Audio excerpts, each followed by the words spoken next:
What up, what up, what up? You're tuned into the Enveonline podcast. You're rocking with your host, one half, son of a Jones.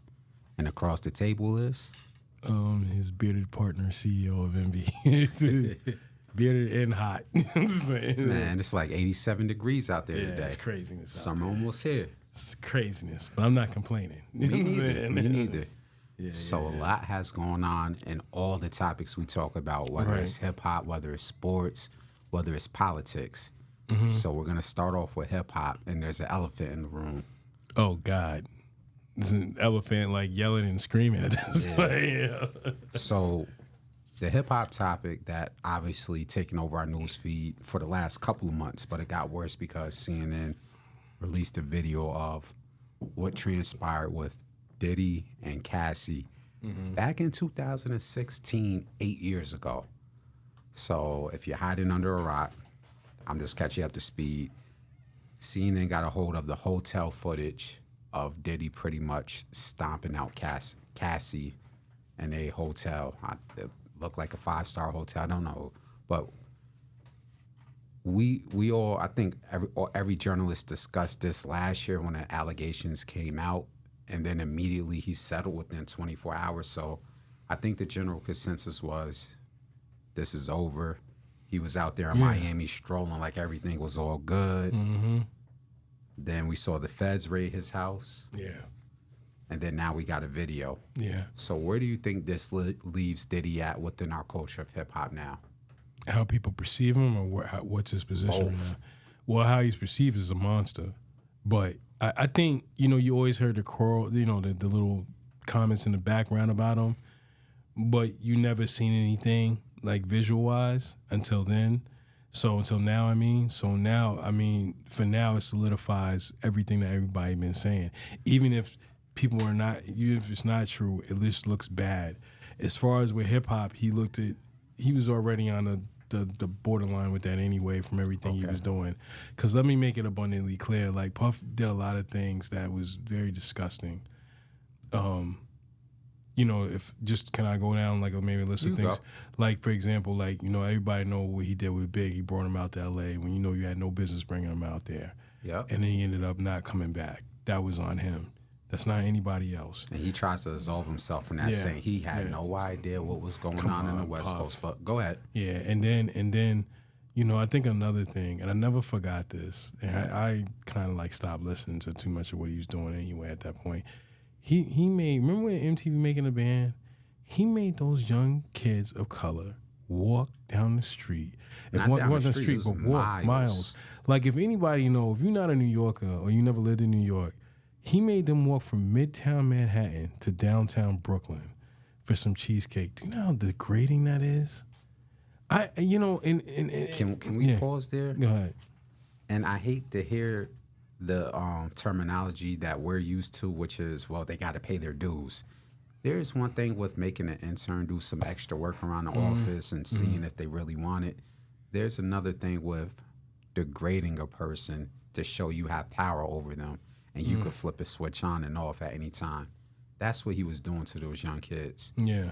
There's no way that you tell these people, hey, I want some cheesecake. Go walk 2.5 to 3 hour walk one way. Yeah. And then 3 hours the other. Like, go ahead. I ain't want to interrupt you. No, that's fine. It just, when he's doing things like that, that's on a lower level. But do you understand, like, how degrading that was? Like, if I was one of those kids' parents, especially being a father now, I don't even know how he's still walking around, like, just untouched. But clearly, he had the money to do it. But I think this puts him, he ain't coming back from this, dog. I keep saying this. And I've seen people, even people on the Stephen A. Smith show and other various platforms, they've all said the same thing. He cannot come back from this. This is bad, though. Did you read the reports in there? I read the beginning pages, and I stopped reading. It was as bad as when Breonna Stewart, if anybody knows who she is in Liberty, I don't want to, like, go into the long haul, but she basically was talking about how when she was abused, and she wrote an open letter, and, like, the first, I want to say 2 pages, I was done. Like, I didn't want to read anymore. Like, she opened up about what really happened to her, like going, on the way to college. Like I forgot, but not even, it may have been high school. I don't know. Anyway, point of the matter, she talked about her situation. It was very hard to read, and I couldn't even get through it. The same thing with Cassie, and there's more reports come out. I mean, I saw another like a model just released something in the news today saying what happened in 2003. But go ahead. Yeah, but he talked about like Cassie, her, not to be graphic, but it's time of the month. They saved that to. What are you doing? What are you doing?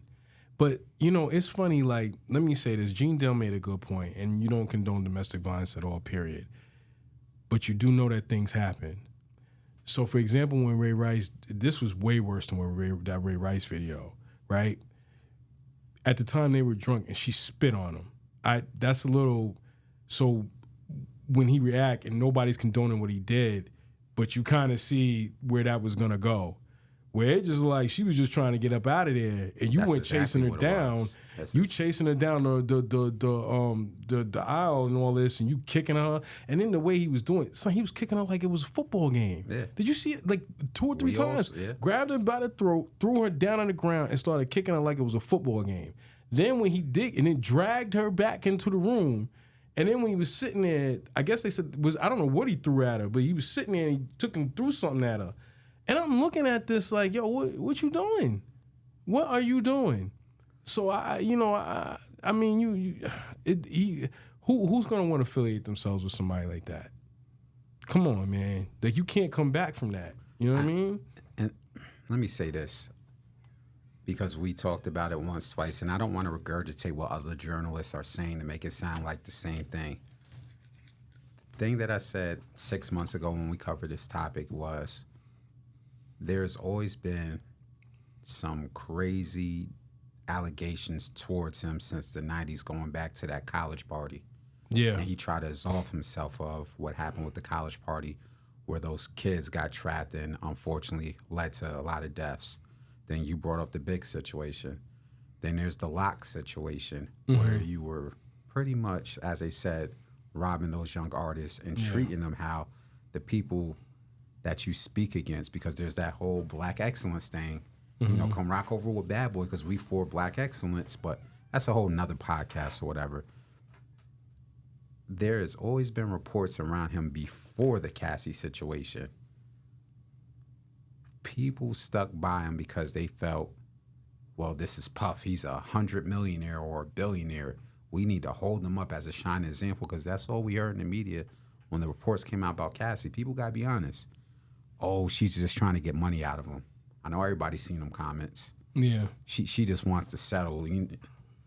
Now the video comes out, everybody's like, oh, damn, I guess she wasn't lying. Same thing with R. Kelly. I remember hearing for the longest. I got a post on my Facebook like 2012, before the documentary came out. I posted something by R. Kelly. I got 1 like, no comments, because nobody wanted to believe it. Right. I'm like, do y'all not hear people from his community in Chicago talking about he used to pull up the high schools before this? Nah, it's R. Kelly. Y'all tripping. Yeah. People are saying the same thing for years. Facts. But it took a documentary to be put in your face to say, all right, enough's enough. We need to get him out of here. Right. It's taking too long to get these cats out of the paint that we hold up and revere within our. And I'm not saying tear everybody down. I don't want that to get lost in the translation. Right. Yeah. Just tear everybody, because there are false accusations. But with R. Kelly and Diddy, these ain't no once or twice accusations. This is a long history with these cats. Go ahead. And let me say this, and this is an unpopular opinion. I do know, like, how can I put this without trying to offend anybody? Sometimes, even though it's an accusation, doesn't mean it's always the truth. And sometimes maybe a person makes a mistake. That clearly wasn't the first time. So, Can we chime on that? Yeah. I want to also put this in a certain way without, because it's not my place to speak on somebody else's business. Right. So let's just hypothetically say a childhood friend of mine, I'm not going to name no names, went through a domestic violence issue. Right, yeah. No names. when you see what's on that tape with Cassie, how comfortable he felt in broad daylight, knowing there's cameras around. Wow. That tells you that he done that in other places behind closed doors because of how comfortable he was. Yep. Super facts. Again, I'm not putting nobody's situation out there, but I seen somebody I grew up with in a DV situation, domestic violence situation. When they get comfortable being abusive, they'll do it anywhere. Broad daylight, in front of people, behind closed. Puff looked like that was rehearsed. Like, oh, I'm just kicking her in the face. Like how did you? How did you not realize? And I'm not saying he should have did it behind closed doors, but just the thought pattern of, oh hey, yeah, we're out in the hallway, and I know there's cameras, but so what? She's trying to get away. Yeah. What did you think was gonna happen? Yeah. Yeah. And in the hotel, I think what was disturbing about that video is that first the video, like how did it even get to his hands? Like I want to touch on that before we. No, go ahead. Yeah. So when the reports came out that the footage was from 2016, I think everybody said in unison, how did it take 8 years to get out? Yeah. I don't mean to make lighthearted of this or turn this into a joke, but 8 years ago, I had a better hairline. Yeah. 8 years ago, I was about 30 pounds lighter. Yeah. 8 years ago, my two youngest kids, I got 3 kids, my two youngest kids wasn't born. Right. Yeah. Dude, I know 8 years isn't a long, but it's like a lifetime of withholding evidence. Yeah. What should the liability be in this type of situation, even if we take Puff out of it?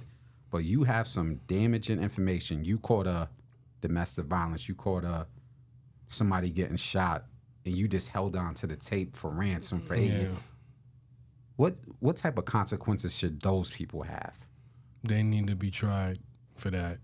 I know statute limitations because I think they've already came out and said the police in that area said, yo, ain't nothing we can do. Like, it took way too long for it to even come out. We can't go back and charge them. But it's two things. One, I don't know how they got that tape. That's one.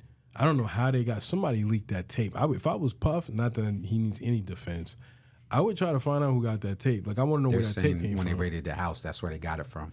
That's crazy. And this is how I know, and let me tell you, this is how I know it's bad. You know why I know it's bad? If you ever look at Michael's Vick's situation, when his cousin got pulled over that day, just follow me, it only took a few seconds.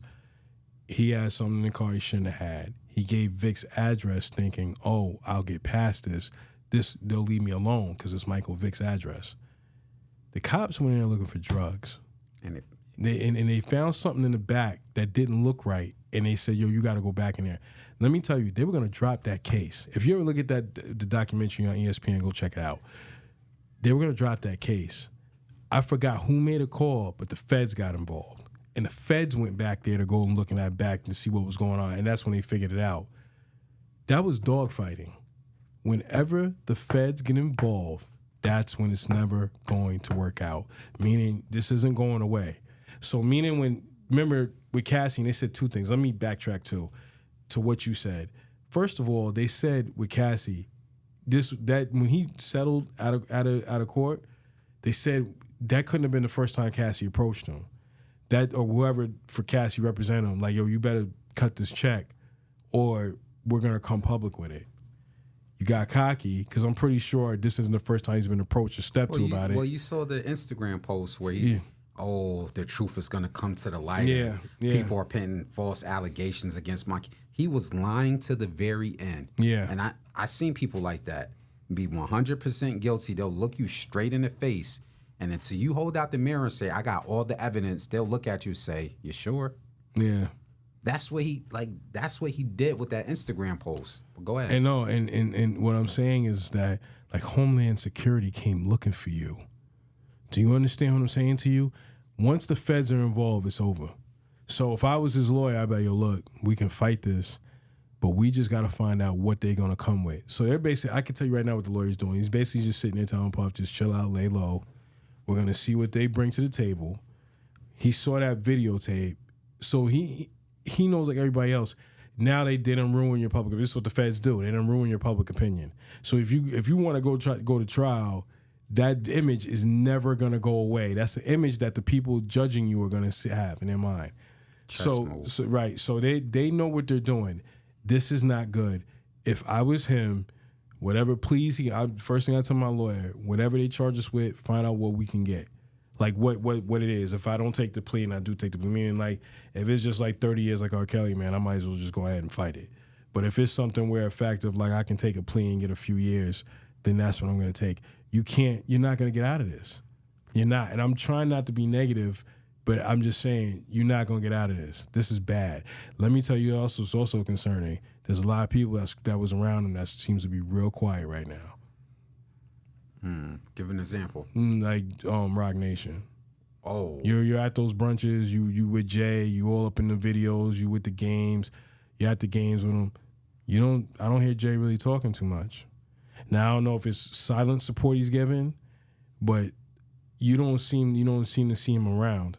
Let me also make this clear. That's an alarming thing, and I got a feeling if Puff goes down, he ain't gonna be the only one that's gonna go down. I'm pretty sure he's gonna start bringing a lot of other people down with him. Like, oh, you want to bring me down? Well, this is what he was doing. This is what she was doing. She was involved. He was involved. He's gonna bring a whole bunch of people down. What was that model, Gloria Velez? Who was her baby father name that everybody know, the R&B singer that said, "Oh, Puffy know what it is because he was around at the time." And Aaron Hall. Yeah. Okay. A situation like that. Yeah. For everybody that don't know what I'm insinuating, go look up what's his name? Aaron Hall and Gloria Velez, and you'll get the gist of what I'm trying to say. But yeah, that's where we're at with Diddy. And like I said, it's been 30 years in coming with him, and it's one thing. And like I said, I'm not condoning anything. If he was younger, it's like with Chris Brown. Nobody liked what he did, and he's rebuilt his image. And I'm not condoning, but he was a kid. He was a child, and he lost his temper, and clearly he had to go through the ringer and learn that that's just not what you're supposed to be doing. You a grown-ass man. Yeah. Like, you almost 40 years old, putting your hands on this chick. Well, what you doing? We can do the math. So they said when they met, he was 37 going on 38, and she was 19. Damn. Yeah, so there's the whole power dynamic in age. He's in his 50s now. So when that incident happened, I could do quick math. 8 years, he was at least mid-40s. Puff ain't no young cat. He's like mid-50s. He's 54. Thank you. Because he's 54? Biggie would have turned 52 the other day. Jesus. So Puff is 54. So when that tape got leaked in 2016, he was already a middle-aged grown man. So we're not talking about somebody in their 20s, their 30s, their late 30s, or their early 40s. We're talking about a middle-aged old man. Compared to, as you said, we're not condoning the Chris Brown and Rihanna thing, but he was 19 and he grew from that. Yeah. We're not seeing growth within Puff. We're seeing, this is who I am, and I try to bury it with my money and power. And the universe said no.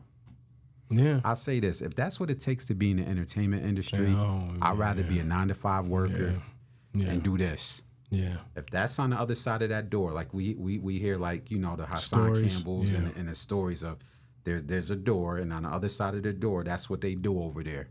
If that's on the other side of the door, I want no parts of it. It's the parties. What are you doing, dude? And that's one thing, and I can see here, that's one thing with either Gene Dill or whatever podcast I was listening to earlier, was like, now since we have the confirmation, all the other stories, we have to put back on the table. They're no longer conspiracy theories. Yeah.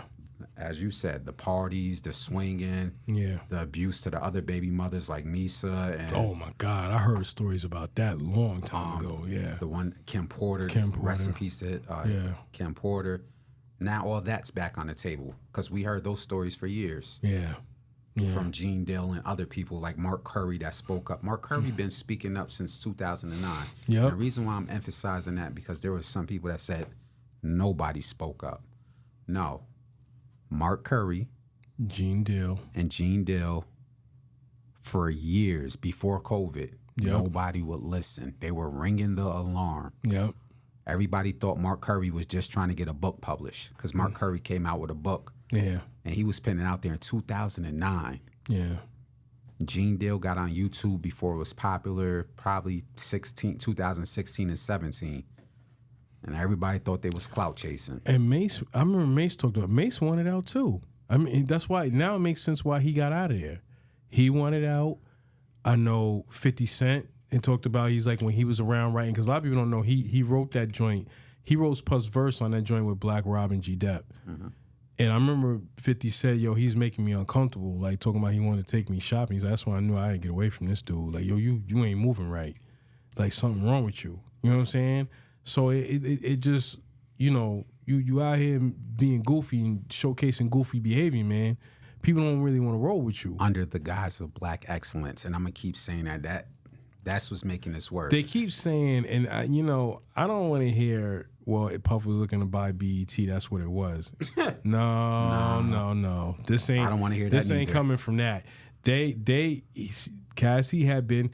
I don't know what, because I think she didn't even really want to be involved with it. She tried to move on. I think she tried to move on her life, but I think they stepped to her. I don't know why. Something triggered this. He did something to somebody that triggered this to say, yo, we gonna go. Somebody pointed him in a direction. Somebody pointed him in a direction and said, you might want to go talk to Cassie. Trust me, you're gonna find what you're looking for. Because it just doesn't make sense. Like this, because I don't think she was really on board. And they took her phone, they seen stuff. I mean, you over here recording. What's wrong with you? Oh, Jaguar White. Well, yeah, people try to say she was crazy. She's crazy, but it seems like all the stuff she was talking the truth. is all kind of like everything. I forgot who told the story of why she cut her hair into that mohawk. Oh, really? Jaguar White or Gene Dale broke down why she really cut her hair off. It was him. And then also the story came out about why she got implants, and then he forced her. After the implants, he said he didn't like them and had the surgeon retake the implants out a week later. Do you know what that does to somebody's body? What, Cassie? I didn't know that. He said he pressured her into getting implants, allegedly. Mm-hmm. Said he didn't like them and told the surgeon to take them out a few days later. Mm. You know how sick that is? That's crazy. But damn, she was going through all that. And I couldn't, they were saying it too. They was like, yo, you can't really tell. She seemed like she was, in a good space. But damn. Well, we dedicated enough time to the Diddy topic. Yeah, let's just say this at the end of the day. It don't look good for him. And you know what? The only thing I felt bad is when they ran down on his kids. It's like they putting guns in his face. And what's the little one name? He like 18, Justin? 19. I know you're trying to stick up for your pops, and I get it because we all ride for family members. You might want to stick out of this because as soon as you release that diss track, that CNN dropped the footage a day later because he released a diss track about people's. Yeah. What's his name? It was the 50. Yeah, try to diss 50 Cent. 50 will break him with one punch. Well, it ain't the physical violence. Right, it's the psychological. Like, you're 18, 19. You don't know what your pops was out here doing. And I'm not saying don't stick up for your family members, but you got to call a spade a spade. Like, this is like, yo, you my pops, but we got to let this play out. Yeah. You jumping out the woodwork looking crazy, but only thing I could say is I pray for his kids because Lord knows what they're going through. He got young kids. He got twin daughters. He got a little one that's like an infant. And then even your sons. I know some of his sons are grown, but just in general, outside of them, let me put them aside and focus on the victims like Cassie and others. His baby mother, Misa, rest in peace, Kim Porter, and whoever else was affected in the Sean Combs web. My prayers to them is that they get the justice that they deserve, however they deem it fit. Whether it be money, whether it be him going to jail or whatever. So whoever was caught up within the Sean Combs terror, because that's what it was them being terrorized, artists included. Because he didn't want no problems with the Locks when they called up the Hot 97. Yeah, you didn't want to put your hands on them. No. But Styles P threw a chair at him. Yeah. You didn't want no problems with them. So whoever was caught up in the Sean Combs terror, I hope they get all the justice they deserve. And I'll leave it at that. Facts. There's not, like, last thing I'll say, there's not one lawyer that I've found and came across yet that's like, yo, he can win this case. They all telling, like, yo, this is bad, and he better hope that he don't get the same time that R. Kelly got. and they haven't even. And the funny thing about with the feds, they haven't even charged them yet. They're just kind of letting it all build it up. Yeah, chess piece. Yep, Chess piece. Just letting it all build up. So yeah, man. Well, let's get on to some more positive hip hop stuff. So last podcast, even though it was a while ago, we started highlighting and showing love to I don't want to say female MCs, so I just say women within hip hop culture. That's how I frame it. Yeah. And we gave Rod Digger her flowers. Yeah. And in between that segment, we started giving a top 5 list. Yeah. And we got a little pushback on, when we posted it up about, my God. Yeah. MCs that we feel are top MCs within women within hip hop culture. And I think you gave 5 last time. So me and you talked before the podcast. And you said, I got a whole gang of MCs. Yeah. I'll read some of them off, like MC Light, Queen Latifah, Salt Pepper, Foxy Brown, Little Kim, Yo-Yo, Trina. There's a whole bunch of MCs. Yeah. And they're generational. They're not all from one time period. Right. You got 80s, 90s, and 2000s. Out of this list of MCs, let me frame this first question, because you got a lot of names here. Out of these list of MCs, whether it be from the 80s, whether it be from the 90s, the 2000s, who affected their generation the most? I can name more than one, correct? Yeah. Dude, you got 20 names here. Clearly, Salt and Pepper, they clearly did. You think they had the most impact for their time period? Yes. Super facts. Let's break that down. I think that Salt and Pepper, you gotta remember when they came out, other than Latifah and MC Light, there was nobody else. And Salt and Pepper was getting played on the radio. They were getting a lot of radio airplay. Hold up. Yeah, let's bring that back. What? You said when Salt and Pepper came out? Yeah. Was Lady of Rage out yet? No. She was after. Okay. That was Death Row era. Yeah. What about Roxanne? Roxanne Shante. Okay. She was dope. Yeah, because she was part of the Juice Crew. But Shy-Rock, who's the first female MC in hip hop ever, you got to give her credibility because she was the first female MC. So that's one. I want to say in the next generation, Salt and Pepper has that belt. I do. To me, in my personal opinion, MC Light gets the most respect from me, but Salt and Pepper has that belt because it's just, excuse me, it's just a fact of when they came out with Push It and, they just never looked back. Yeah, they never looked back after that. And they always kept consistent and they survived through a lot of eras. I think by the time they stopped making records or stopped dropping albums, they just released some dope joint, and I hope it gets the attention it deserves. But your man Eric Sermon produced the record, and the record was dope. Yeah. They're not. Salt and Pepper's. Me, how you make a record? Not how, because we all know they're dope MCs.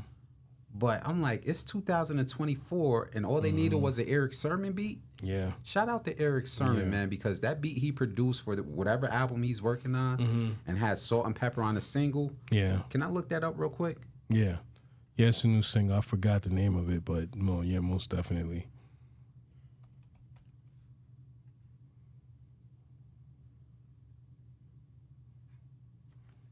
Back to the Party. Eric Sermon featuring Salt and Pepper. Back to the Party. Yeah. Dope record, man. I'm like, yo, they still got it. Yeah. Yep. That's so Salt and Pepper, I think they got that belt. Latifah was big. A lot of people loved Latifah. A lot of people loved MC Light. Like I said, shout out to New Jersey. Like MC Light was my favorite. But when you talk about who had the belt, Salt and Pepper had the belt. So can I push back just a tad? Yeah. I agree with you. Where do we pick Queen Latifah in this? Because her impact, maybe not album-wise, but she crossed over in the movies the way she did. Yeah. Similar fashion like LL Cool J. Yes, correct. With her impact on the mic, but then going in TV and movies, it's Queen Latifah, right? Under Salt and Pepper, how would you? Of course, yeah. Okay. Yeah, of course. Latifah, you know what I'm saying? She definitely represented the females. You just respected her as an MC, period. You didn't even. I don't want this. It's not gonna come out right. The way I'm saying because if not, she'll punch you dead. It's not the fact that she looked at. like she was a female, but she demanded respect. You know what I'm saying? And she always rep for the women. Where I felt like when MC Lyte, and what I loved about MC Lyte, even though she was a woman, I didn't look at her as just a female MC. I looked at her as an MC. She was that ill. Like MC Lyte always dropped ill records. Oh my God, I'm going blank again. But you know, Paper Thin, you know, Roughneck, Excuse Me, Miss. Was it Georgie? Georgie Porgy, yeah, all of it. Like she was just, MC Lyte was illmatic, man. Like when you think about MC Lyte, like MC Lyte, I think I know she's considered a legend. I for some reason I don't feel like she still gets the respect she deserves. Like everybody knows who Salt and Pepper is. Salt and Pepper, I think even they come up, they do like Live at 5 and stuff like that. They came up here to Albany one time. They do all that. Like they still have a following fan base, and Lyte does too. But Lyte never got. I felt like she never had the vision. That she never got the respect that she deserved. Even though everybody rocks with her parties, she's on mixtapes. She can hang with the dudes. She can eat them up. She never got that. To me, she never got that light she deserved. I don't know. Maybe it's just my opinion. But when I say MC Lyte's right up there with him. She's right. She's a legend. But I don't think she gets the credibility that she deserves. I really don't. Let me say this about how important MC Lyte is. If there's no MC Lyte, there's no Lauryn Hill, there's no Rod Digger, there's no Bahamadia, there's no Missy Elliott, there's no, yeah, it's that serious. It's that serious. That's how important MC Lyte is. So I think when you ask, you know, like, because I know kind of some of your questions go like, why do you think she's who she is? That's why. That's how important MC Lyte is. If she's not around, you never hear those other female MCs. Let me just call it what it is. Going back to what you were saying about without MC Lyte, there wouldn't be no Lauryn Hill and so forth. Rod Digger and all Rod Digger. Yeah. I want you to touch briefly on Salt and Pepper because as a group they stayed together for a while. Yeah. Yes. What set of MCs would you give them credit for producing? Honestly, probably Salt's not gonna like this, but like Foxy, Lil' Kim, Missy. When I see Naima Supreme, Nicki Minaj, I when I see them, you know, Kaya Baby, even Justina Valentine. You naming some of the younger artists. Yeah, I think Salt and Pepper, because you gotta remember when Salt and Pepper, they were kind of rapping about topics that women like. They were making anthems that women could relate to.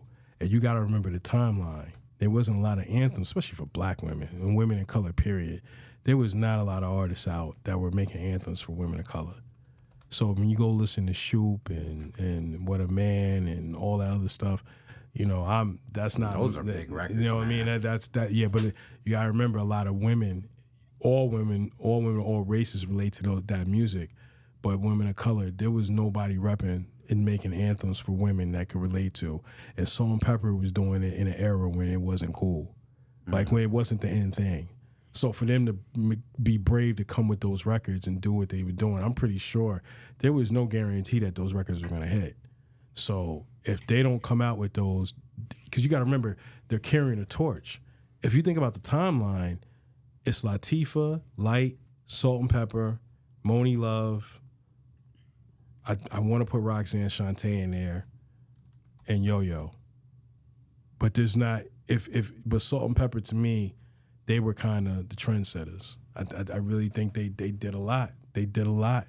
Shouts out to also Spinderella, the original Spinderella and the Spinderella later after her, because I think they both contributed. And I think that the original Spinderella, you know, she doesn't really get told in that story like she should. And, you know, the other Spinderella, who's Illmatic as a DJ, you got to remember she's a female DJ. Other than Jazzy Joyce and Coco Chanel, who else you know from a female DJ perspective? No disrespect to the other female DJs that are out now that is models and switch to DJing, whatever, however you learned it. But when I'm talking about, like, you know, on the level I know which ones you talking about. Yeah, I don't care how they take it. What I'm saying is basically like, You know how we talked about DJ Premier? You respect Spinderella like that. And I'm talking about both of them. The original one and the one that you always saw in the videos. They can really DJ. They DJ'd in a male-dominated time, in a male-dominated industry, when female DJs were not the end thing. If you go back in that time, just look at it. So they get my respect. Salt and Pepper, I mean, if you think about it, I don't think any of the other female MCs, I don't think back in that time, they didn't have like female DJs. I don't remember that. But and that's another thing. They put Spinderella up in the forefront. We saw Spinderella. And Spinderella wasn't back there looking cute, modeling, hey, look at me, yay, yay. You know what I mean? Like, she really could DJ. You know what I mean? So it means a lot that, you know, what they did. They set a lot of things off. And once again, they're not getting that credibility. I, till this day, because I know they do the hip-hop honors before COVID, I'm trying to think and remember, but I don't really remember them doing it. Maybe I missed it. I don't know. I'm not really a big fan of corporate and global. But till this day, Salt and Pepper, I really think, even with the reality shows and everything, they did a lot of things. They did a lot of great, wonderful things. And you got to also remember with Pepper, too, let me say this, and I don't know if she'll attest to this. You got to remember, as a dark-skinned woman, she came out. You know, that wasn't the end thing either. You know what I mean? So when you say what probably inspired Foxy, too.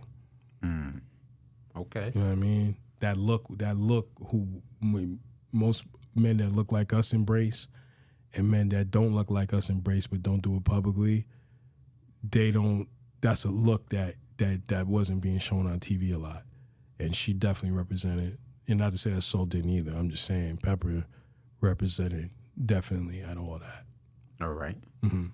So, still going through the list of names. There's a lot. Oh, yeah. But today, just going to throw this out there. So, Apple Music today came out with their list of influential hip-hop albums. And they spanned it through a long list of albums. They said Lauryn Hill, Miseducation, has the #1 album of all the 50 or whatever albums they name. For this list that you have right here, and I'm not trying to put these MCs against each other, because they all did something great within their own right. But what would Lauryn Hill's Miseducation of Lauryn Hill, would that album be the best album of MCs out of this list? Because some people agreed, and some people was like, we like her work, but Let me ask you before I answer that. Do you consider Missy Elliott like a female MC or a female artist? Both. I still got Lauryn Hill over all of them. Yeah, I do. You know what else too? I got something after that. Can I say go this? ahead. Can I put a side note in with this excerpt? So when Lauryn Hill's album came out, that was called The Greatest Day of Hip Hop. Jay-Z's Hard Knock Life album. Jay-Z's Hard Knock Life album came out that day. Brand Nubian's album came out that day. I want to say, I'm missing somebody here. It was DMX's album came out. So great time for hip-hop. There was a great time, and these were all male classic albums that were dropping. I mean, hell, they were all going on tour. Lauryn Hill's album is right there with them. So to say that it sold and it's just as great. To be honest with you, can I give you an analysis on Lauryn Hill real quick? Ahead. Lauryn Hill, a lot of people don't remember. She was like female version. Okay, so if you ever look at Onyx, everybody's waiting for Sticky Fingers' part, right? When you looked at Leaders in the New School, everybody looked at Busta Rhymes' part, right? Everybody's waiting for that to come. When you looked at what's another group? Let's just throw well, no, Dipset, everybody, you always look forward to what they were always dropping. But anyway, when you look towards a group, you always look to one MC that had their favorite part, right? Like, you always look to like what they were going to say, like Sticky and Busta Rhymes and all of them, correct? When you look at Lauryn Hill and the Fugees, when it was male and Wyclef and Pras, you always was waiting for her part. That's how ill Lauryn Hill was. In a group where there was two men, she was the part you was waiting for, right? That's not to mention, she always shined on all those albums, on both those albums, The Score and the Fugees' first album. I forgot it. I forgot the Fugees' first album, but she was already respected, right? She didn't have to sell a certain image. She was who she was, and you loved and respected it. And she was multi-talented. She could sing and do all that. I think what the sad part about it is we never got to saw how far she could go. That's the sad part about her whole career. Because to be honest with you, even with just that one album and with the previous 2 albums with the Fugees, she's probably the GOAT. That's to say. Who you gonna say, Missy? Could you imagine her and Missy going at it? A tad bit of controversy though. If Missy got on, maybe song-wise Missy could do better because she has Timbaland. But just imagine if you put them on two of the hottest beats. Let's just say Timbaland's Missy's producer, but who's the hottest guy right now? Do we still consider Kanye Just Blaze? Yeah, Kanye. Even though people don't want to talk about it, but Kanye still. Or Meek Mill's producer, whoever that guy was, or DJ Toomp, whoever, you know what I'm talking about. Let's just say she had an ill producer. I'd take my money on Lauryn Hill all day. Not to say that Lauryn Hill, not to say that Missy Elliott isn't a great one. I'm just saying Lauryn Hill to me is the GOAT. I don't see anybody beating her. I do not see anybody beating her. Nobody. Nobody of today, and nobody of yesterday. No. Nope. I don't see it. Trina's not going to beat her. Eve's not going to beat her. I don't think Queen Latifah can beat her. I don't think Lil' Kim can beat her. Maybe Remy can compete. Maybe Rod Digger can compete. But I don't see anybody beating Lauryn Hill. And Lauryn Hill at her prime, it's like with Tyson. In his prime, nobody can beat him. Maybe Muhammad Ali. That's probably it. But I don't see anybody beating Lauryn Hill. Go ahead. I'm sorry. I was waiting to get up in there. So here's the tad bit of controversy. And I love Lauryn Hill. Yeah. The controversy by saying it's the best album for hip hop heads that really, read the magazines and who are really into hip hop. There's some controversy in that album. Because go ahead. And that same type of controversy, I'll give an analogy. In today hip hop, we won't give Drake a pass because we found out he got writers and yada, yada, yada. Just stick with me. Drake doesn't get a pass. So we say he's a good artist, but we put an asterisk. With the album, using that same type of analogy, going back to Lauryn Hill, the controversy is she had to settle a lawsuit from not just musicians, but songwriters that said they heavily impacted the contribution of music to that album. And for some reason, they didn't get a writer's credit and musician credit, whether it's the guitars, the music, or whatever. That was a big lawsuit for that album. So I'm not taking away how great that album was. Remember when it came out, I remember all the dope verses she spit on it. The controversy is, how do we name that one of the most influential albums, whether it be the list you read or whether it be what just came out on social media? That album kind of has an asterisk by it. It'd be no different from if we found out that Drake had 7 songwriters that he didn't give them proper credit and then released a platinum album. So my controversy to add to this conversation is knowing that we could research the lawsuit from the miseducation of Lauryn Hill. Do we still hold her in that light, the album in that light, knowing what came behind that album? Or do we leave an asterisk by it? Because she had to settle. If that's the case, and you have an asterisk by it, but I also remember before that, man, she was over there with the score and the Fugees' first album, and she was lighting it up. So I don't. That's fair. I kind of. I'm talking. I'm kind of looking like, no, she was kind of doing that beforehand. Like, so even though she had an assist, would it leave credence? And I'm not gonna talk about all the behind the scene music stuff because I know that's separate with her. Yeah. But would that leave some credence to why we never got a real second album? Because I know she came out with that BET Unplugged nonsense, and I don't really. Because I know somebody's gonna try to get me in the comments saying, "Well, she came out with a real." Was there really a follow up after that album? No, absolutely not. The whole thing with I think when she was dealing with one of the Marleys, and I don't know, the whole thing with Wyclef and then that it just everything went left. So I know she never had a follow-up album after that. We're going on close to 30 years, and she talking about it's coming out soon. She with another album? Yeah. Lauryn Hill? She addressed TMZ. Somebody said, we heard there might be new music, and she said, yeah, soon.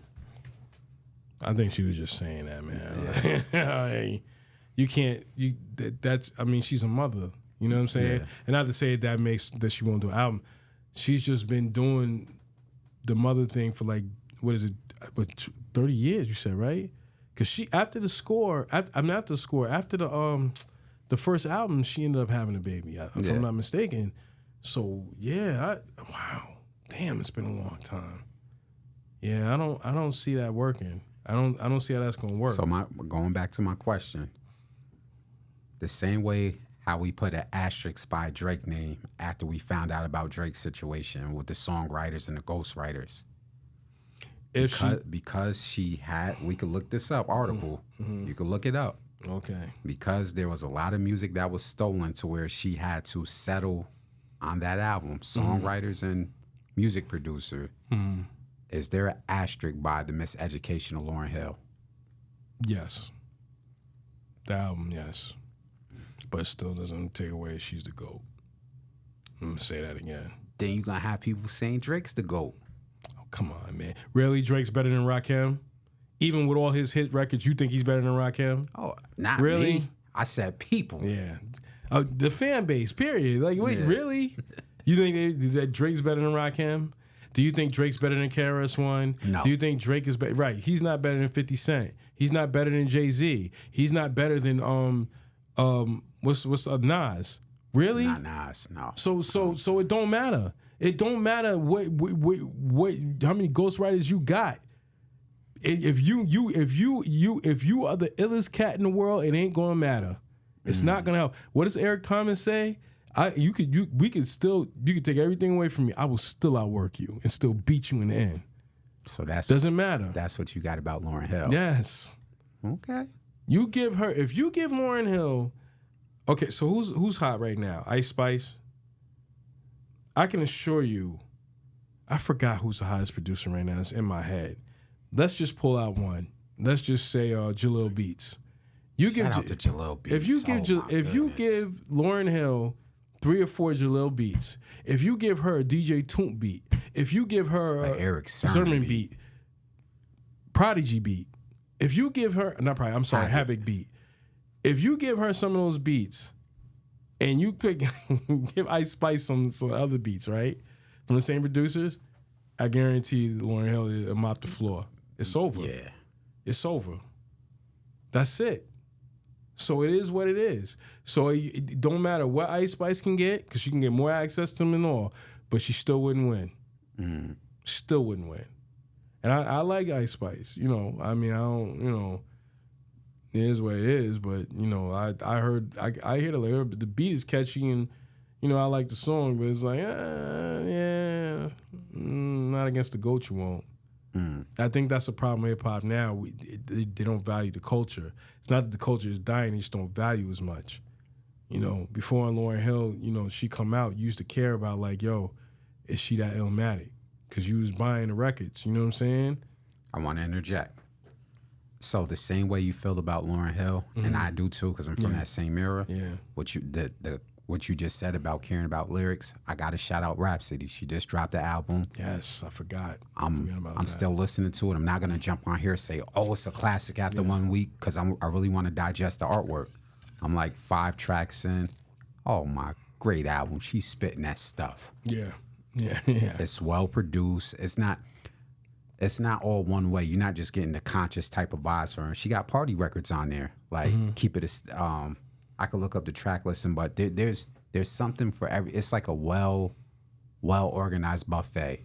You know, when you ever went to your favorite buffet and they just got everything there that you like. Facts. That's Rhapsody's album. Okay. I'm just like, yo, she's really, really, really going in. Hold on real quick.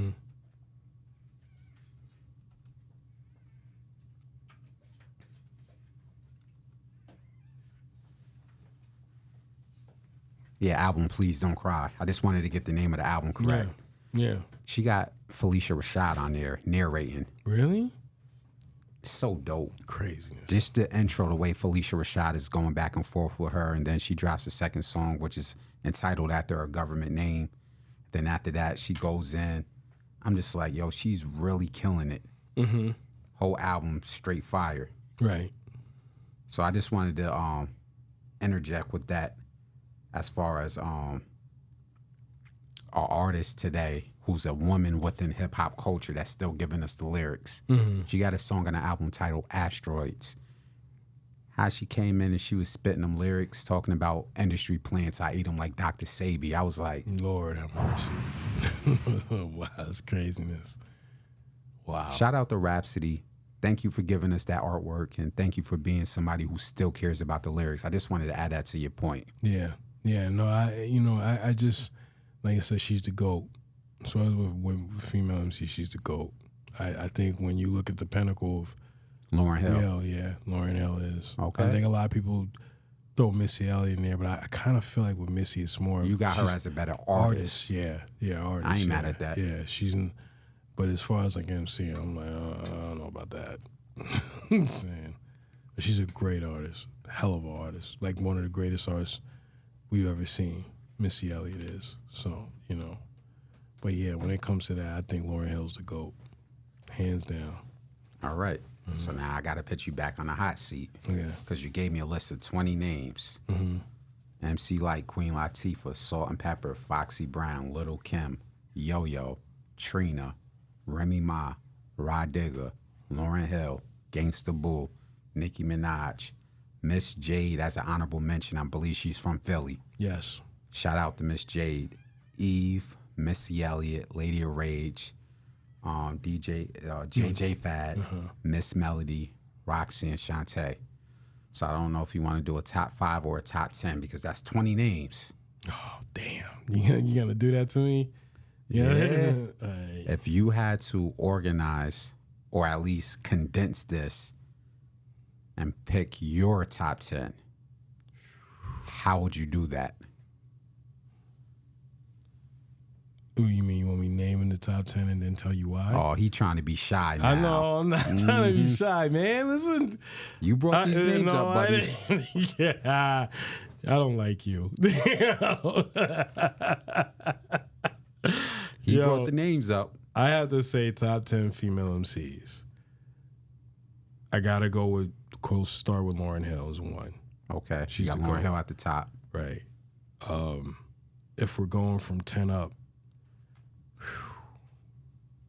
I'm going to say this. Let's do this. Okay, I'm going to name 10 after, I'm going to name 9 after Lauryn Hill. I want to say second would be, I'm going to go with Salt and Pepper. Second would be Salt and Pepper. I know it's a group, but they're together. It's the same representation. I got to go with Salt and Pepper. I got to go with Lil' Kim. I got to go with definitely Remy Ma. Got Remy at 4th? At 4th? Oh, at 4th. No, I got Rod Digger at 4th. Ooh. So we got Lauryn Hill, Salt and Pepper, Lil' Kim, Rod Digger, Remy Ma. Remy at 5th. Damn, you making this hard. Eve. Shout out to Philly. Yeah, Eve is damn. I might have to go back on this list, but this is what I'm gonna stick with right now. I'm sticking with it. Okay. I'm sticking with it. Eve, Roxy and Shantae. What's that? That's 7. Mm-hmm. I want to say Missy Elliott. Definitely Trina. Shout out to the South. And Gangsta Boo. Rest in peace, Gangsta Boo. And I got it. Oh, did I put Light in there? I did put Light in there, right? Oh, I didn't put Light in there? I thought I put Light in Shame there in the top on you. 5. Yeah, I thought I put it in the 5th. Who do I got up in the top? Go to the top 5. It's Lauryn Hill, Salt and Pepper, Little Kim, Rod Digger, Remy Ma. Put Light in after Salt and Pepper. Okay. Only because Salt and Pepper, I think they came out first. So this is what we got so far for your top MCs list for women within hip hop culture. Lauryn Hill, Salt and Pepper, MC Light, Little Kim, Rod Digger, Remy Ma, Eve, Roxanne Shante, Missy Elliott, Trina, and an honorable mention of Gangsta Boo. I'm trying to, you know what makes me bother me about Gangsta Boo and Trina? Because Trina really carried the South as far as the representation of women. Even though I know Little Kim and Foxy were kind of very outgoing about how they represent themselves. Trina definitely was that person, right? But when you look at Gangsta Boo, she repped the South too, and she repped Memphis. And that's my era. She stood out in a group that was that male dominated. She was like Kim. She stood out in a group. So it's kind of like story? 10A, 10B. You know what I mean? Yeah. So my knowledge of Gangsta Boo, I was in middle school, and my brothers, I have older stepbrothers.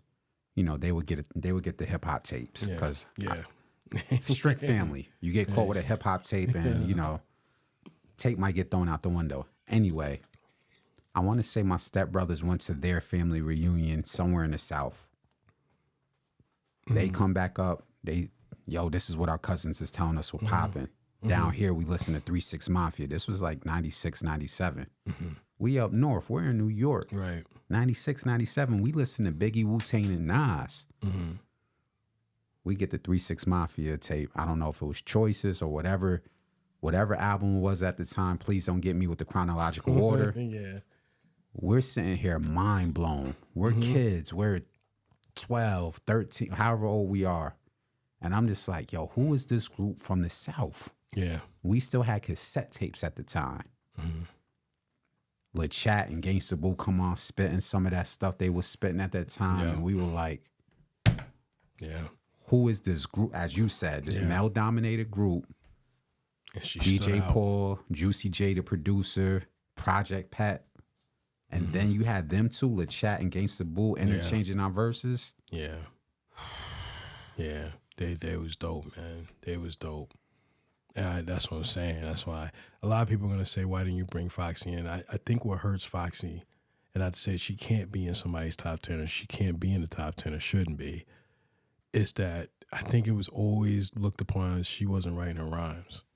And mind you in the firm, and you even though you were a big part of the firm, when you look at Junior Mafia, you look at Kim. I just noticed that list. You don't have Foxy in there. You see what I'm saying? Okay. I remember I wrote down, now, all these are all top female MCs, but in my top 10, it's kind of hard to put her in that because of that.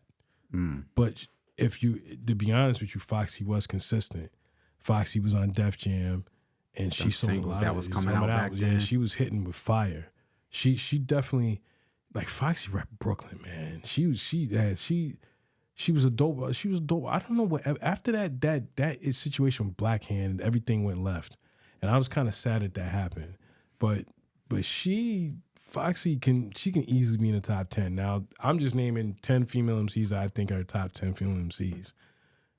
Can some of those names be rearranged? Yes, but one that can is Lauryn Hill. Okay, that's the one thing I stand out of that whole group. So when you hear the numbers, it's pretty much accurate, but it can change. I'm going to stand on it, but I'm going to definitely stand on Lauryn Hill's at that top. There's nobody that can touch Lauryn Hill. So again, just when we replay the clip backwards, Azar's top 10 woman within hip hop culture. We got Lauryn Hill at number 1 is GOAT. Salt and Pepper, MC Light, Little Kim, Rod Digger, Remy Ma, Eve, Roxanne Shante, Missy Elliott, Trina, and Gangsta Boo being interchangeable, but they're at the bottom of the list. Yeah. Also, what I want to say as far as the ones right now that I see, and I like all the new female MCs, like from Lola Brooke to Kaya. Lola Brooke is tough. Yeah. There's one from the Bronx. She came out and killed the show. Connie Diamond. Connie Diamond, yeah. Who? She's ill mad. I know. Too. I was about to say, where did she come from? But that energy. Yeah. that energy that she hit the stage with, she was like, when I'm patting my hip, just know I'm not dancing or something. Because there's some type of Philly dance. You seen that? Yeah, it's in Scarlett's new video. Yeah, she flipped it into a lyric. Yeah. And I'm like, yo, she's raw, man. Yeah. That Lola Brooke, Scarlett, and what's her name again? Connie Diamond. Connie Diamond from the Bronx. Yep. Kaya Baby. All of them. They're all Naima Supreme. She kind of comes and goes, but I think because I'm not talking her business. I don't know what's going on, but you know she's clearly taking a break. Who I see out of that whole crew, even with Ice Spice, Megan Thee Stallion, Gorilla, Cardi B, and all of them, Scarlett to me is the one that's going to be around for a long time. I truly believe it. The only way she ain't going to be around a long time, she just says, I want to do acting and I don't want to do this no more. But I think Scarlett is going to be the future. I truly do. And I think, let me say this about Scarlett, because I said this on my whatever social media. I said this a while ago and didn't get traction, although I wasn't looking for no likes or whatever. Yeah. The reason why I like her, because whoever's her management team, the way they have her with Swiss Beats, I see artist development. Yes. That's the key thing from Scarlett. She has her own personality. She has her own look. She flows. She has storytelling. I hope that she stays patient. I'm not in her pockets. I'm not pocket watching. Yeah. I hope whatever deal she signs, she stays patient, because Swizz and whoever the label is developing her as an artist. Yes. And we don't see that from today's artists, At men all. or women. At all. I love Scarlett and what she's doing. You and me both. Yep. But as far as raw lyrics, Connie Diamond, man, that record with Remy Moss. I took my lady to that show in Brooklyn. Which one? That one with Trey Songz. Oh, okay. It was either that or it was some show I went to. Whatever show I went to, she popped out. And they killed it. No, actually, yeah, it was that. That Keisha Cole, Trey Songz, they was performing back in February at the Barclays. Yeah. Lola Brooke came out, did a verse, and Connie Diamond came out because Keisha Cole brought him out. Okay. And when she hit that stage, just the energy she had, she commanded that stage. That's one of my favorite ones today. Wow. Go ahead. No, I want to say, like, Scarlett to me is the future. Kaya is definitely dope. She's, independent, but she's from Queens. Kaya Baby. And I hope to see Kaya in some because she's from Queens. I hope to see 50 giving her an opportunity in some of the movies he's producing. But go ahead. No. And then there's, Lola Brooke, of course, repping BK. I think, name me one artist. There was, remember we were working on an issue, but then COVID hit, so it got destroyed. Not destroyed, but it basically, we had to release. Yeah, we had to put it out like as a on our YouTube page. Which, by the way, go check our YouTube pages. Like, I saw artists like Leah Gavinci slip by the wayside, and I'm not saying it's like she's not doing anymore. I know what she's doing. I haven't heard any music from her lately. Danny Devastation, and it's just always, somebody dropped the ball. You can't let talent like that just keep slipping past. They're not developing artists. So I don't know. Said the labels is just looking to put out quick singles. That's why we're getting what we're getting on the radio. But go ahead. So I and that's just two of them. I don't understand. Even with Kaya, like, y'all gotta keep pushing them. You know what I'm saying? So when we did the female, I'm not gonna talk about it because I'm not gonna give our jewel away. But we did an issue that was kind of shining and highlighting the female artists. Women in hip hop. Hip hop. So we know who's hot and who's not, and who has the talent and who doesn't. And it hurt me to see that those artists weren't coming out and being shown. Even the young lady up in Harlem, there's a girl by the name of Lex. She was on Love and Hip Hop. She used to be Sexy Lexi. I don't know if she still goes by that. But her and Miss Mo, they're Illmatic. And there was one more female MC, and she's in my head. Her name is slipping my mind right now. She was signed to Uncle Murder, and I don't know what happened. Like, she was on the GMG gang, and something, I don't know, I guess they parted ways because she wanted to do her own thing. I promise on this next podcast or before this podcast, and I'm going to blow that up because it was irritating me, but because she was ill too. And she just released some music not too long ago. But long story short to give, it hurts me to see these artists going to slip by the wayside, because I think they're very talented and can take the game to the next level. But you know what's crazy? Now that we just named all those names, I can, and I don't want this to come out the wrong way, like they're biting. I can say I can see two of their styles and Foxy style. Which one am I gonna name? Lola. That's definitely. I see a little bit of Connie and Foxy Brown too. Yeah. The tone is the voice. Yeah. Even though probably Remy, but still. Oh yeah. Remy is Remy. You don't look at Remy as just a female MC. You look at Remy as just an LMC. Period. That's what MC Light was. You didn't look at it as just a female MC. You looked at it as an MC.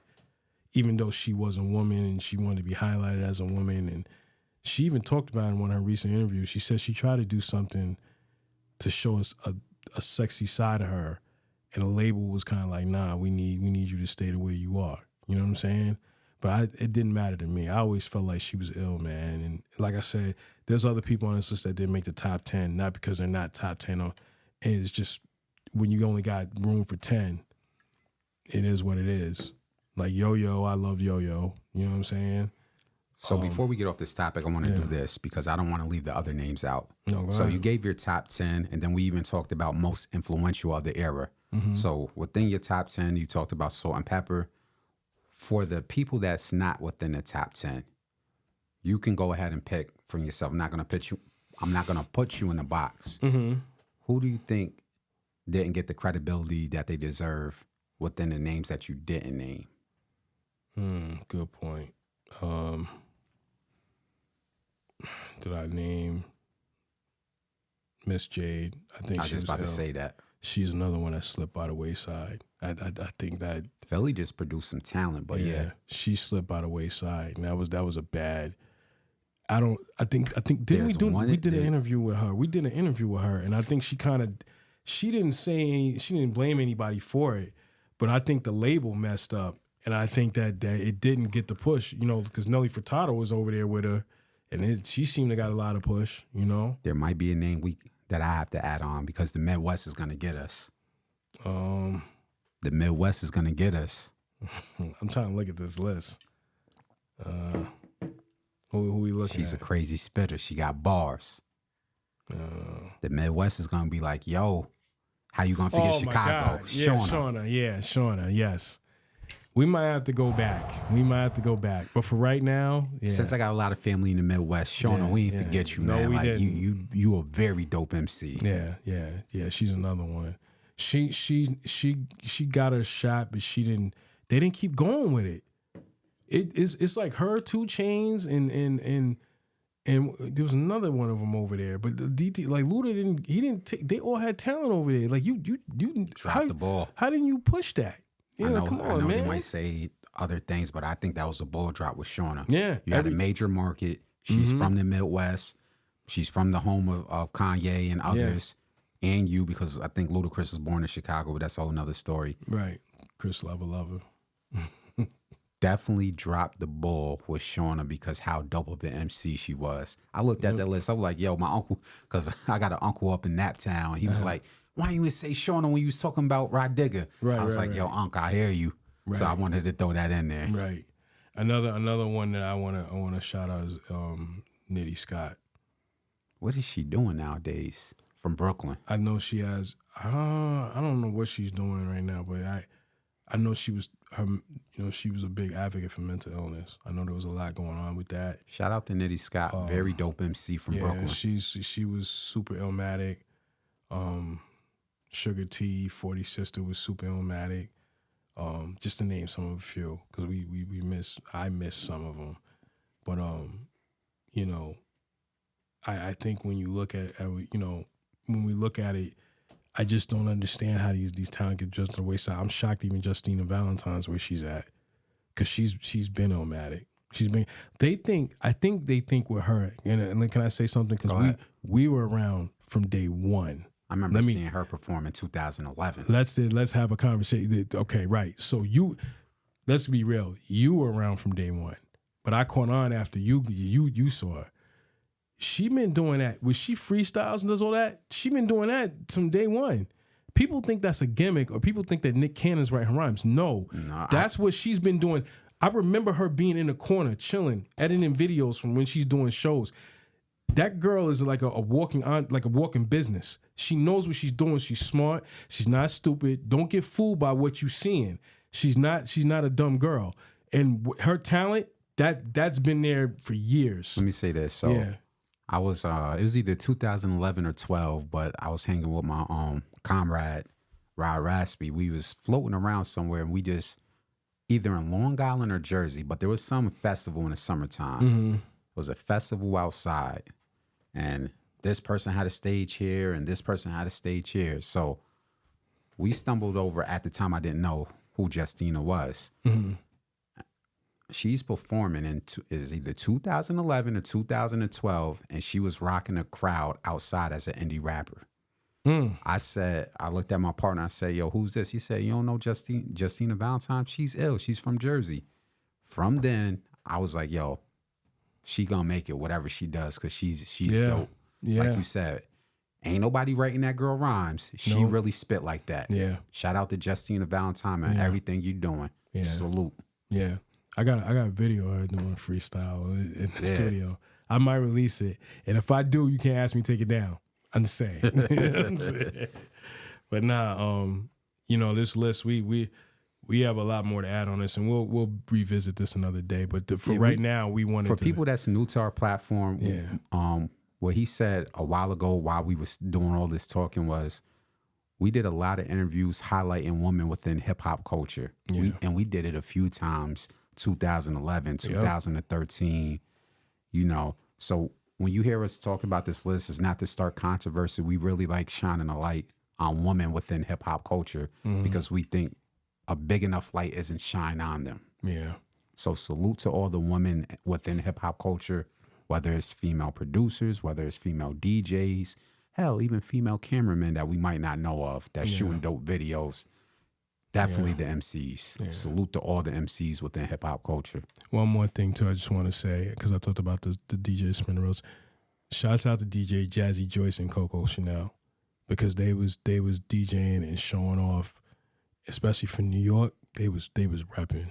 I don't know about Jazzy, but I do know Coco Chanel. I think she still does. I forgot that station. It's 94, 93, 97, whatever. It's like a real hip hop station, like 90s hip hop and all that. But she's still doing her thing, Coco Chanel. Mm-hmm. So shouts out to her and Jazzy Joyce, because I remember they were doing ladies' nights on Friday nights, and they was rapping for the women. They was, man, when it wasn't an end thing. You know what I mean? So I just wanted to say that. You got any other topics you want to talk about while we're still within hip hop? Because I got something I'm audible on. Nah, I think that list. I think we're gonna get enough in trouble for that list with me saying the top 10. I think I'm gonna get a lot of pushback, and I got a feeling it's gonna come with the whole Missy Elliott thing. I got that feeling, but I'm gonna leave that alone. Mm-hmm. So I want to audible while we're still talking about hip hop and music, and I just want to highlight a indie album that came out, and there's a reason why I'm gonna shout it out. So while we're still on our hip hop segment, an album that came out, I want to say within the last week or two independently, was an album that was produced by a fellow named P.A. Dre and narrated by Gully TV, called Pillmatic 2. Okay. Now there's a reason why I'm shouting this out. If you don't know who Gully TV is, he's a dope person. I'll say he's a dope journalist within hip hop culture. He actually has articles in old magazines and stuff. Right. He has his own platform. You can look up Gully TV. He gets a lot of flack from some of his takes, but he stands on what he puts out there. Mm.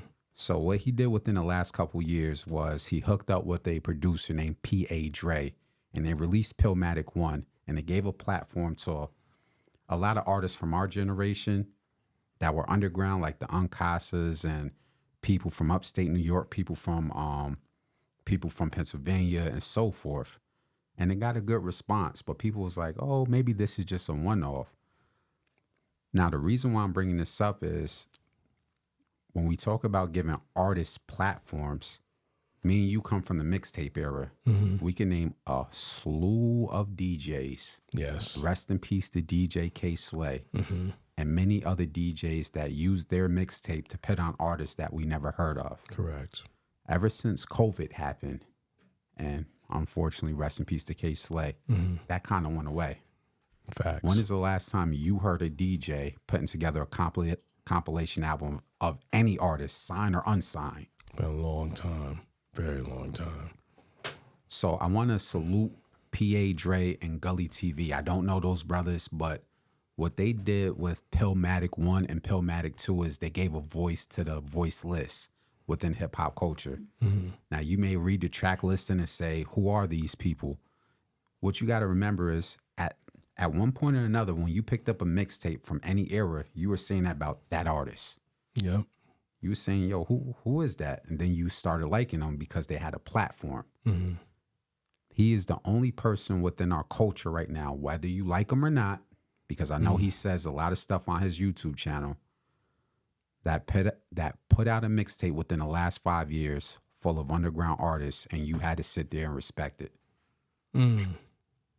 He just released Pillmatic 2, and there's some stuff on there. Great concepts, great songs. It's just not a bunch of artists. It's just not a bunch of unsigned artists freestyling over beats. Right.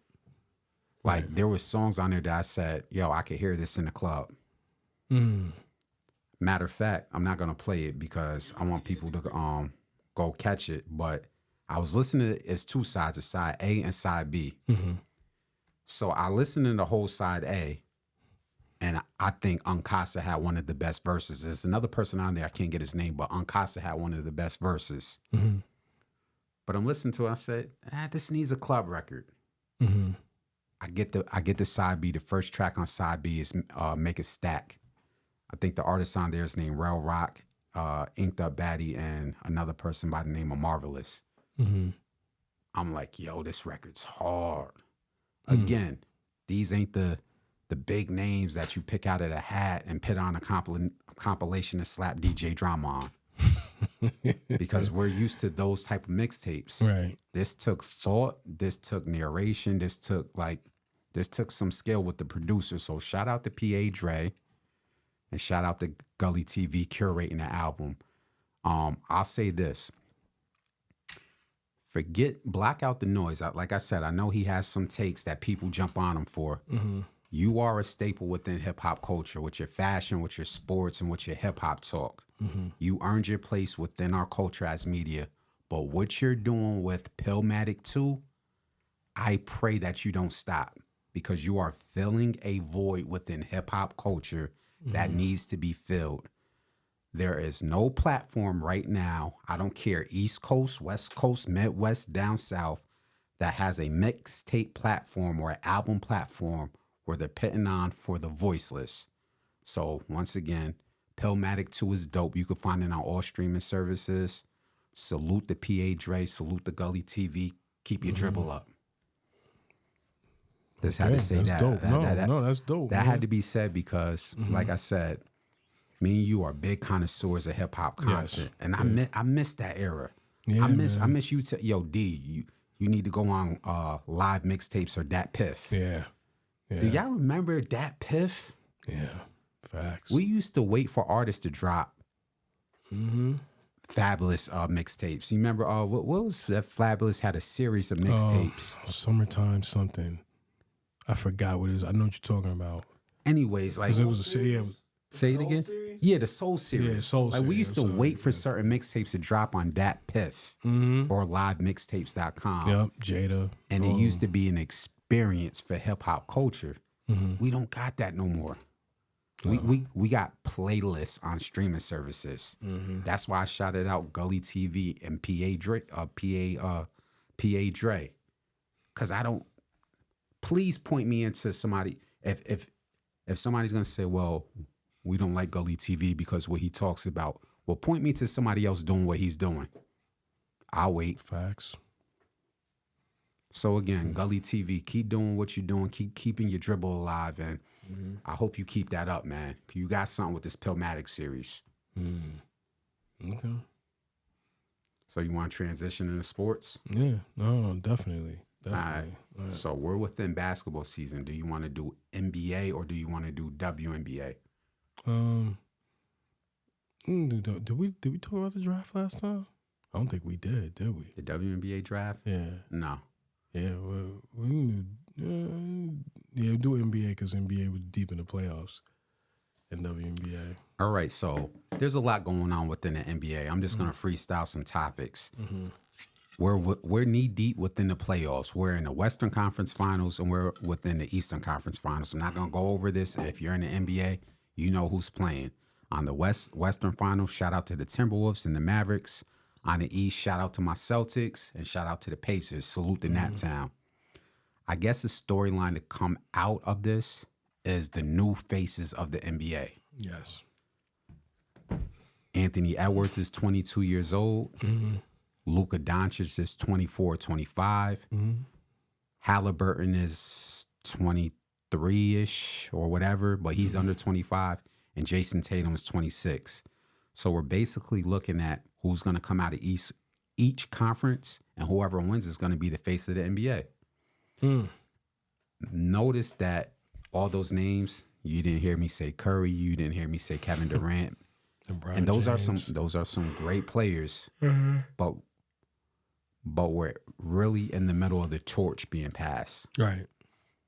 What I don't know if you kept up with the playoffs, but what was your thoughts on what we're seeing so far? I think that one, it's like you said, that it's a new torch being passed. New face. And we'll get into the next topic on the backside of this, but I think you're seeing the young guns take over. And I mean, like you said, like Luka, Boston, they said, well, Boston started saying, yeah, but they're young, they're in their prime.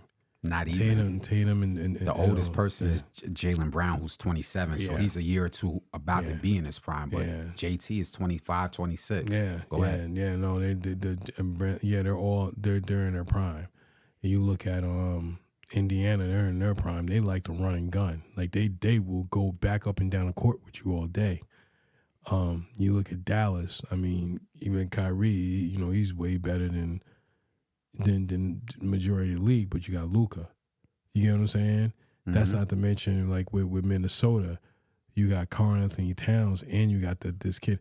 Remember, I think I was asking you when I think we were going to the Connecticut game, and I was like, yo, how did this kid slip through the radar? There's no way, because I don't think he was the number one pick, was he? He was close. Okay. He did. It was between him and James Wiseman, and I don't want to get this messed up because people will go. Okay. Hold on. Wasn't Wiseman trapped to the Golden State? Yeah. But I want to get the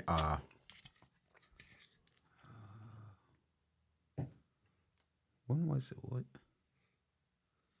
Yeah, no. Anthony Edwards was the first overall pick. So he was the first overall pick. Oh, but he this was? This is what happened. He worked out initially for the Golden State Warriors. And he even admitted, he was like, something that Steve Kerr was asking him to do, it really wasn't working out. So he even said it from his mouth that workout went 50-50. Okay. So they passed upon him and went for James Wiseman over LaMelo Ball, which was a disaster. Because you see what happened with Wiseman, man? Where's James Wiseman at? What, is he learning on the bench? Is he just on the bench trying to? He ain't with them no more. He's with the Detroit Pistons. What? Yeah, you missed that whole part. Oh my God. LaMelo Ball has a big contract, and I think Anthony Edwards has a big contract. Right. LaMelo Ball is battling injury, but for the most part, he signed his extension, and Anthony Edwards looked like he's the face of the NBA. James Wiseman is somewhere trying to figure out basketball in the Detroit Pistons, and that's no disrespect to him. Mm-hmm. He's 10 times, 1,000 times better than the average basketball player. But anyways, that's what happened, to answer your question. Damn. Yeah, so because like Anthony Edwards, like he's a beast. He's a monster. And you got him down there with Karl Anthony Towns. And Rudy Gobert. Yeah. Jaden McDaniels. Yeah. Yeah. It's that team, and I think it's great to see them passing the torch. I don't want to be a Debbie Downer, but they're not going to be able to keep that team together. There's too many. That's two ill cats. Come down the pipeline, it's going to be hard to keep that team together. So that I hope. I beg. I mean, he's 22. So I mean, we got a few years. His extension, and Karl Anthony Towns. I think they can keep the top pieces together. You mean Edwards and Towns? Yeah. Okay. Edwards, Towns, and Gobert, because that's already solidified contract-wise. Yeah. You got to find a way, if you're the Minnesota Timberwolves, I don't know Jaden McDaniels' contract, got to find a way to keep that kid. Can I say something, too?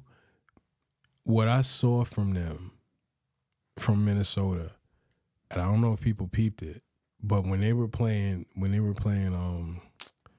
Denver, right? They were putting big bodies on what's his name? Djokovic, right? They were putting big bodies on him. Nikola Jokic. Yeah, and they were putting big bodies on Jamal Murray. It didn't look like they could hang. Do you get what I'm saying? Mm-hmm. Like those big, young, strong bulls that LeBron and them couldn't do that.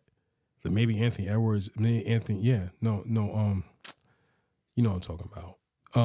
LeBron's they couldn't. The Lakers couldn't. They couldn't put the big bodies on them, but somebody should have went down there and put big bodies on them. Well, we talked about that, and this will give into another topic, but that's the back end. That's the back end. Yeah. But that whole team, even Joker said after they lost, like their team, the way it's constructed was very well put together, drafted, and some mediocre trade. Now, I don't want to say mediocre trades, but middle of the pack trades.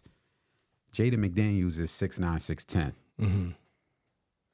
Rudy Gobert is 7 foot something. Cat is 7 foot something. Anthony Edwards is only 6'4", but he's a big 6'4". That kid is like a 220 pounder. Yeah. So as you said, they can switch. They can play one-on-one. And Anthony Edwards likes taking the challenge personal. That's why I like that kid. Yeah. I'm a Celtic fan, but I got to give him his props. I can't hate. That kid is no joke, He's coming. Yeah.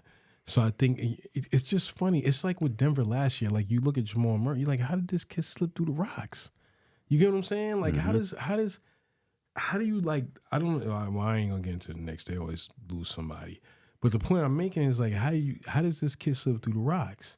You get what I'm saying? And if you look at the 4 teams that's in there, it's constructed with a young player, with a seasoned vet that still got it, and then you still got young, like for example, like Dallas.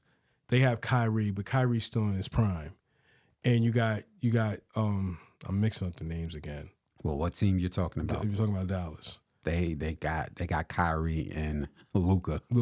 Now, but got PJ Washington and them on the back end, but those are some young guys. Those are not the top core. But what I'm saying is that though you have the 2 primary guys and you built around them and you added pieces and vets. I think if you look at Boston, it's the same thing. They always know how to seem to build around their 2 primary players. The same thing in Minnesota, and the same thing even with OKC, even when they lost. That's a well-drafted team. I was like, how did these guys build up a war chest of number 1 picks?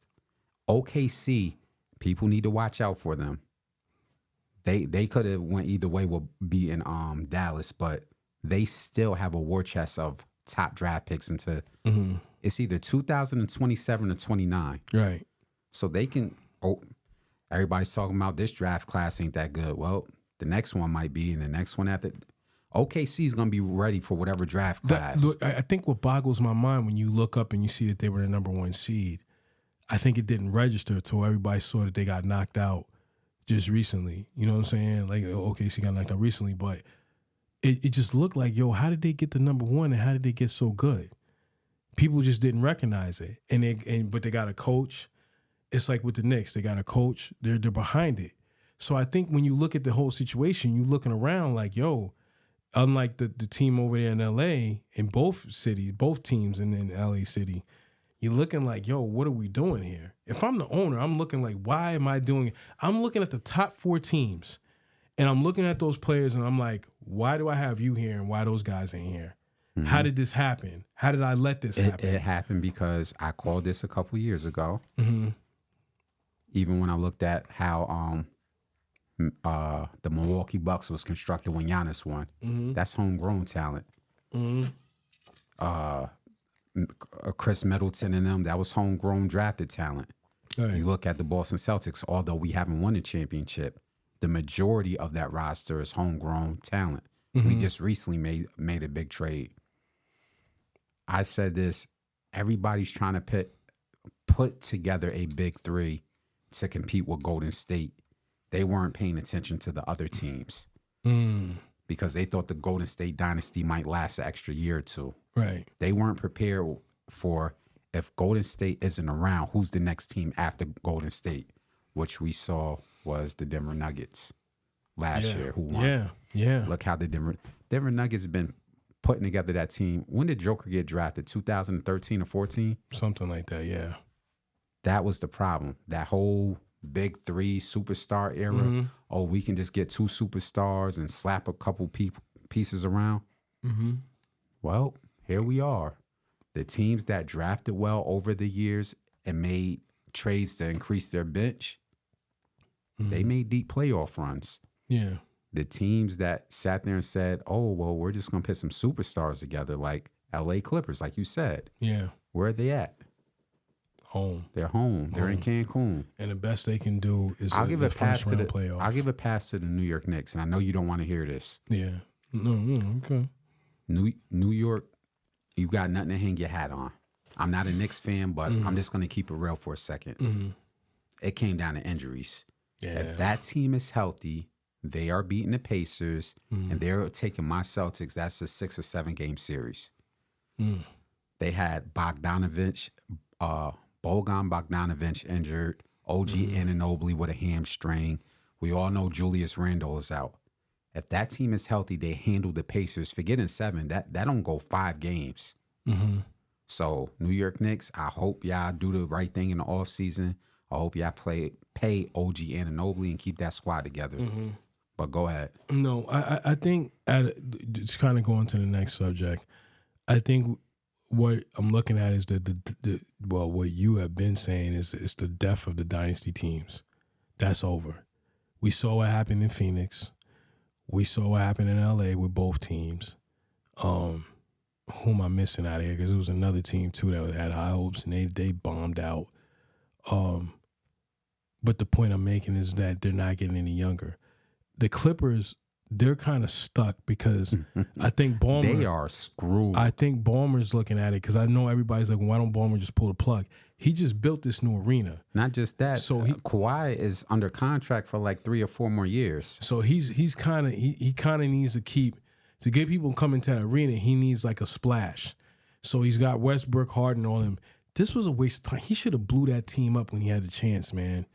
Why would you bring? And I'm gonna keep it 100. And not to cut you off real quick. The reason why he brought Kawhi in there because Kawhi went into Toronto with a team that was already built, that was dope, but he pushed them over the edge to get to the title. Right. The thing is, though, what people don't understand, that didn't change from him being injured and being what he was. That didn't change it. Toronto didn't need him to be playing the way that the Clippers need him to play. So it's catching up to him, and Ballmer feel like he's wasting his money. He's wasting his money. You're never going to win a title with them. Paul George, not James Harden, Westbrook, and Kawhi Leonard. No. Not just that. I heard this said on other podcasts, so this isn't a new opinion. Even though he's locked in for the next 3 years, and I know he's going to collect his millions of dollars, Kawhi needs to retire. Yeah. Because he'll play 50, even 60 games, but when he gets close to the playoffs over the last 3 or 4 seasons, what happens? He plays down 1 game, he has 30 points, and everybody's like, see, we told you, Kawhi's here. Look. And then he's out the rest of the playoffs, the rest of the series, and they lose. It's happened the last 2 years. Then even before that. Yeah, and they can't trade him. That's another thing. You can't play 50 or 60, and this is why people saying, oh, well, this is why you should let him play 50 games. Sorry. I hear y'all. I'm empathetic to players with injuries. One of my favorite players is Penny Hardaway. Guess what? Grant Hill. Yeah. Guess what? A team has that much invested in you, and you can only give them 50 games at best, and no playoff run. You got to retire. Yeah. But he's not.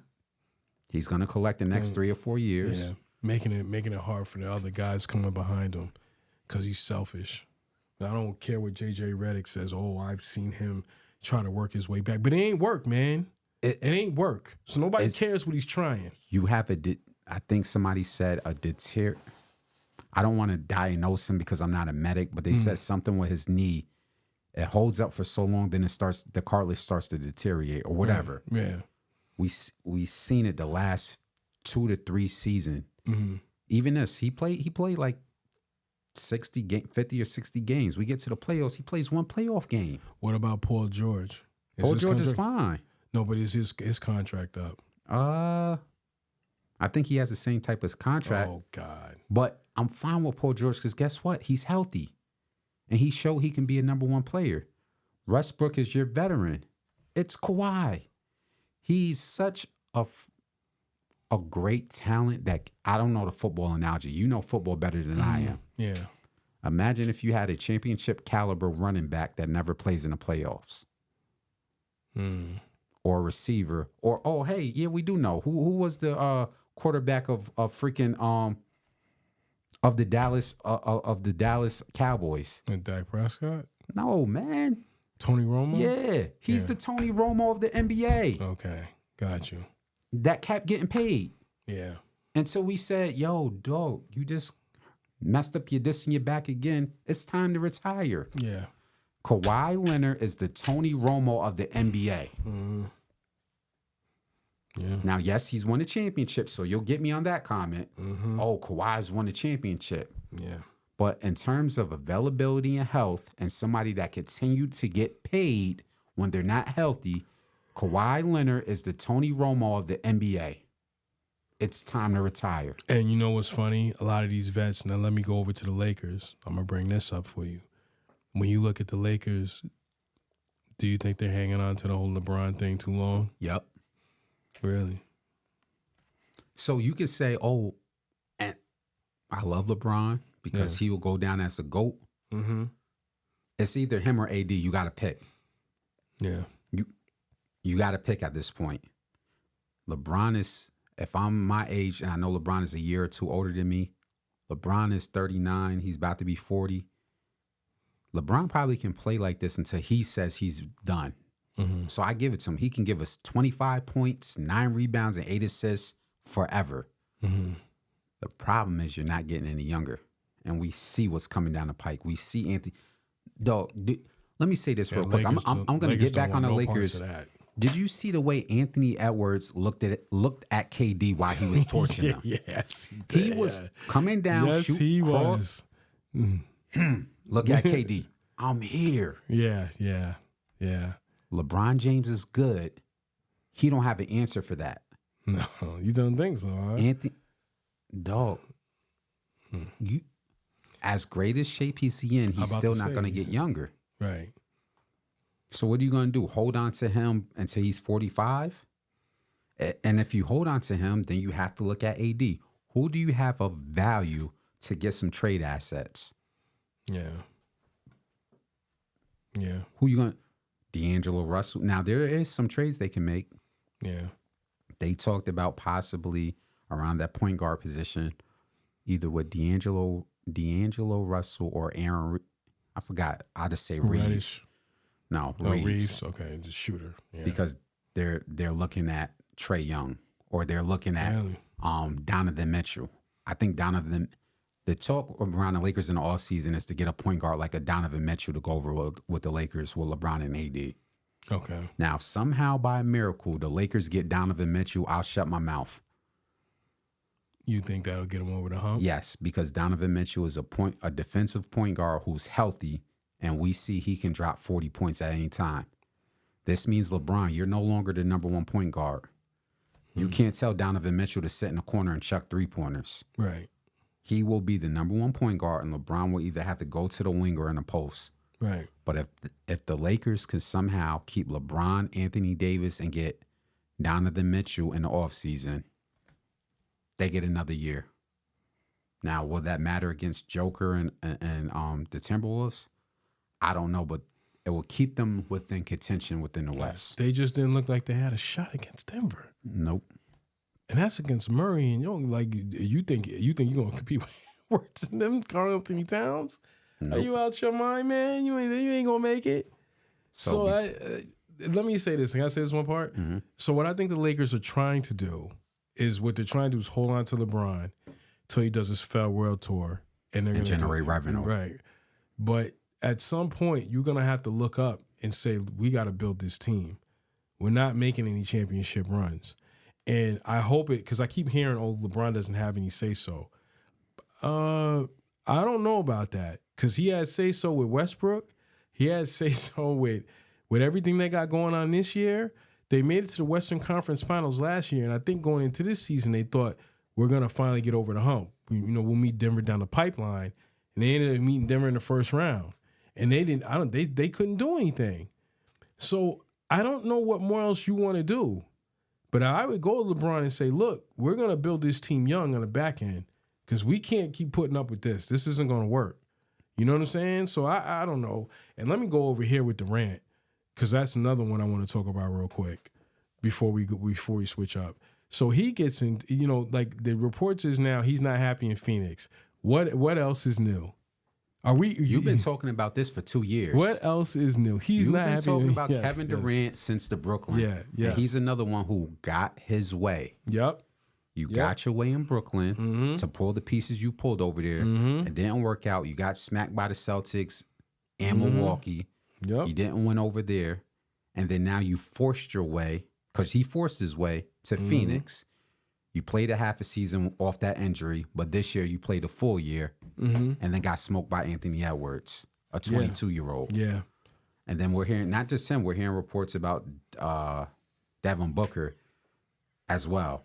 Oh, he wants out too? Phoenix is in disarray.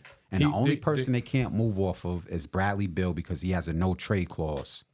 Wow. Shout out to whoever his agent is because they set him up for the next 4 to 5 years. Oh, so he can't get traded at all? No trade clause. Wow. And the way that team is constructed, you're not winning anything. No.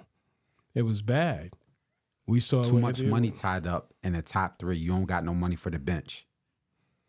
Is Phoenix really that money desolate, man? Bradley Beal is like $150 million. Booker is like 100 and something, and Kevin Durant. Can I also say something? They said, well, Durant, maybe he can come to the Knicks. Yeah, I heard that. No. They said no. They said, let me tell you something. They said it's so bad with Durant that GMs are like, we don't want this guy in here.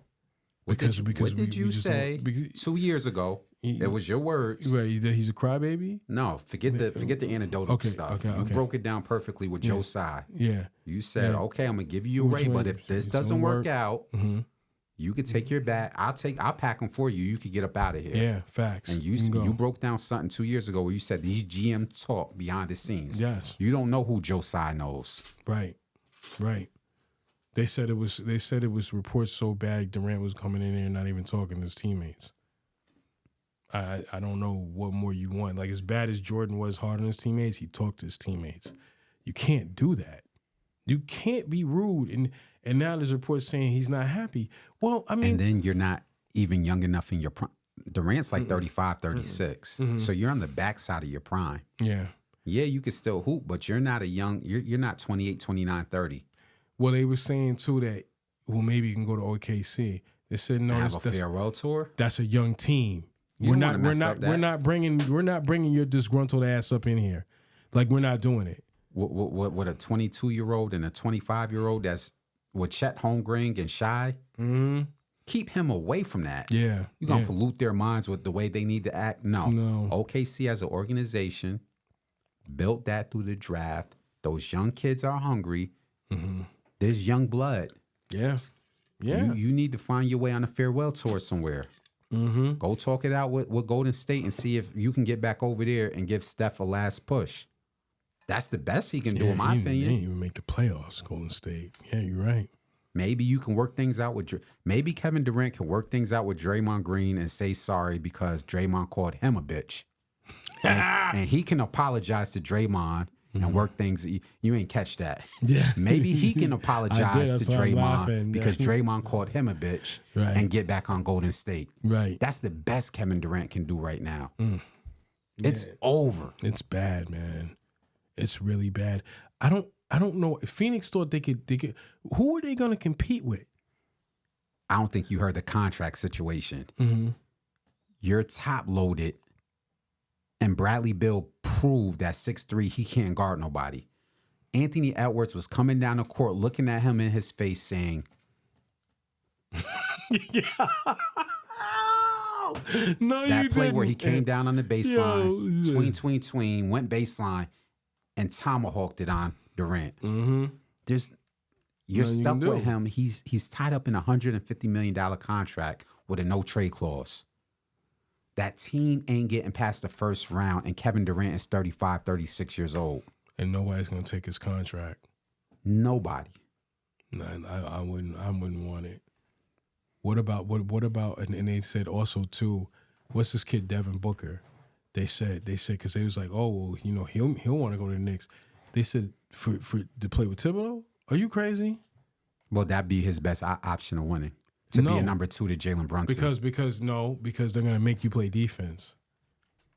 You're not just gonna go run up and down the court shooting and doing. You need to play defense. So nobody's gonna deal with your baby. Now they can probably get him. If I was Phoenix, remember what I told you? You see what Brooklyn's doing now? They could have did this to me. What did I say 2 years ago? Blow the team up. It's clearly not gonna work. And people say, well, maybe Kyrie. No. Let me tell you what happened with Kyrie. And let me go there with that real quick. It wasn't he got his that. act right. Yeah. You got right because you know there was nowhere else to go. This was the last stop. Yep, this was it for you. You got one more time to show your ass, and we're gonna put your ass up out the league. So that's what they did with him. With Brooklyn's doing now, what I said 2 to 3 years ago. What did I say? I said, yo, they got to blow that team up, man. You got to rip the Band-Aid off. That's what Ballmer has to do. But the only difference between him and Phoenix is Ballmer built this new arena. So he's trying to, it ain't going to work with the Sam Presti way of getting draft picks and building a team. You are now stuck with that for at least, I would build an arena for the first year. I keep this team. I think they moving in next year. After next year, I would tell Paul George and them, if y'all don't get deep in, I'm booting all y'all asses up out of here. I can assure you. And Kyrie, and what's his name? Who's the I can't believe his name is slipping my mind. But you know what I'm talking about. The quiet one. On the Clippers. You just talked about Kawhi. You can sit at home and we gotta pay you anyway. I just don't want to deal with you no more. At some point with Phoenix, you need to tell Devin Booker, we'll ship you out, but we can't say whoever will take you. We just want our picks back. Bradley Beal may not go nowhere, but maybe we can maneuver something with that. We'll trade him in another year. And as far as Durant, you can go too. We just as long as we get some picks back. We just want you to leave. Everywhere you go, you're not happy. But they gave you what you wanted. You wanted to go to Phoenix because all you could do was play ball and you didn't have to deal with the highlights of New York and the whole media being on you. And yet and still you're not happy and y'all got bounced out the first round. You ain't even make it to the second round or even the finals. You got bounced out the first round. Like I said, I brought up Anthony Edwards because that was a literal torch, not a torch passing, it was a torch snatch. Yeah. Like that young 22-year-old looked Kevin Durant in his face and said, there's nothing you can do about this ass whooping. Nope. It was bad, man. And all that money. So we done rambled on. I'm sorry. Let's take our picks. Okay. Obviously, I'm a Boston fan, so I hope the Celtics do it this year. Who do you have for winning it all? And I think it's going to be Boston, Minnesota. Okay. And I think Boston is going to come. They're going to finally get over the hump. This is their year. They got to do it this year. Yeah, I got to. I'm a Boston fan, let me but say I got this. to. On the back end, Embiid was playing on one leg this year. That ain't going to happen. That's not to mention the Knicks will be healthy next year. Giannis sat out the playoffs. Yeah, Giannis. He didn't want to tear his Achilles. Right. So Giannis was out. So everybody's coming back. This is your time. Now. Do it now. You know what I mean? You got Indiana in your way. They're a young team. You should be able to beat them. You know what I mean? So that's what I wanted to say about that. I think the Celtics, this is their year. And I would like to see them pull it out, man. I would. All right, last topic before we close this out. Let's talk about the WNBA. Yes. Okay. So where you want to go with this? Because we're still early within the season. We're like on week 2 or 3. Yeah, I think it's week 2. So, I mean, do you want to talk about Caitlin Clark or? Let's do it like this. Let's do it like this. So there's a lot of new eyes on the league. A lot of new media attention, a lot of new fans. And the talk within the WNBA for the new fans, not the people that's been covering the league and showing up to games for 5 and 10 years, but the newer fans are saying it's only because of Caitlin Clark. Forget Rakia Jackson, Cameron Brink, Camilla Cardoza, Angel Reese. Deasia Fair, who's probably going to win a ring. Mm-hmm. Yeah. They're attributing all this new media hype. Even today, LeBron just did a take today, before we got here, saying, y'all need to stop hating on Caitlin Clark. She's the reason why things are moving forward. I think she's a big part of it, but not all part of it. Do they not? Did you not see the draft when everybody's watching Cameron Brink? We were at the draft. We were at the draft. So we saw with Cameron Brink, Angel Reese. Oh my God, there's so many people. Of course, Caitlin Clark, Deasia Fair. It's not just that. Since we've been beat writers and journalists, we've been to games. We've been doing beat writing and journalism within the WNBA for forever. But we were at the Barclays the last couple of years. We saw sold out Barclay games. Yeah. Last year, the year before last. Mm-hmm. Like, the league has been progressing year after year after year. Now, is she getting them over the hump? Yes. I'll be fair and say that. Yeah. But is she the only reason why people are watching it? Absolutely not. And let me say this, because everybody that was at that draft, every player, they had a following. So when Angel Reese, everywhere she walked, there was a mob following behind her. We saw that firsthand. We saw that firsthand. Aaliyah Edwards had a mob following behind her. Every last girl that got drafted had a mob. They had a mob following behind them. They were all trying to get to him and talk to him, and it was people, and it was fans, and it was team members. They were all trying to get to him. So the point I'm making is that that's why, I don't know if you noticed, a lot of the draft picks didn't get cut because they were bringing a fan base that was coming in to follow with them. If you cut that fan base, then it's going to be over. Let me also give a side note too, because Diana Taurasi said something, and I'm kind of 50-50. She said, well, she won't be doing that in this league when she first gets here. She hasn't. And she hasn't, and I get it. Let me also get a flip side of that. That there's a little bit of hate and jealousy in that quote, because let me tell you why. She won't be able to do that when she first gets in here, and you're right. And there's some grown women as the best players. I looked at your team's record, and I looked at who left that team, which is one of the best players. Skylar Diggins-Smith. Right. So I think 9-31 last year, you are in no position to be talking about what somebody won't be doing, because you won't be doing better than any better than what they could be doing this year. So I don't know how that's going to work out. And I love Diana Taurasi. I think she's a wonderful person. When I met her, she's cool, everything. I just thought it came. She was voicing an opinion of a lot of the players in the league. Let me just be honest about that. I'm not just talking about her when I say that. But you need to respect these kids that's coming, because they got the following that y'all didn't. And not to say that y'all didn't lay the groundwork, but y'all got to respect them, man. They got to respect them to a certain degree. Yes. That's my point. Because this is competition. Mm-hmm. Like, when I watched the Chicago Sky play the Dallas Wings, Tierra McCowan, they looked at Angel Reese and was like, yeah, we going to body up on you. Yeah. They made Angel Reese work. Yeah. Now, Angel Reese got off one game with like 10 rebounds and 13, 14 points or whatever, 12 rebounds and 8 points. She had to work. When Camila Cardoza comes back, I think June 1st, she's going to have to work. Yeah.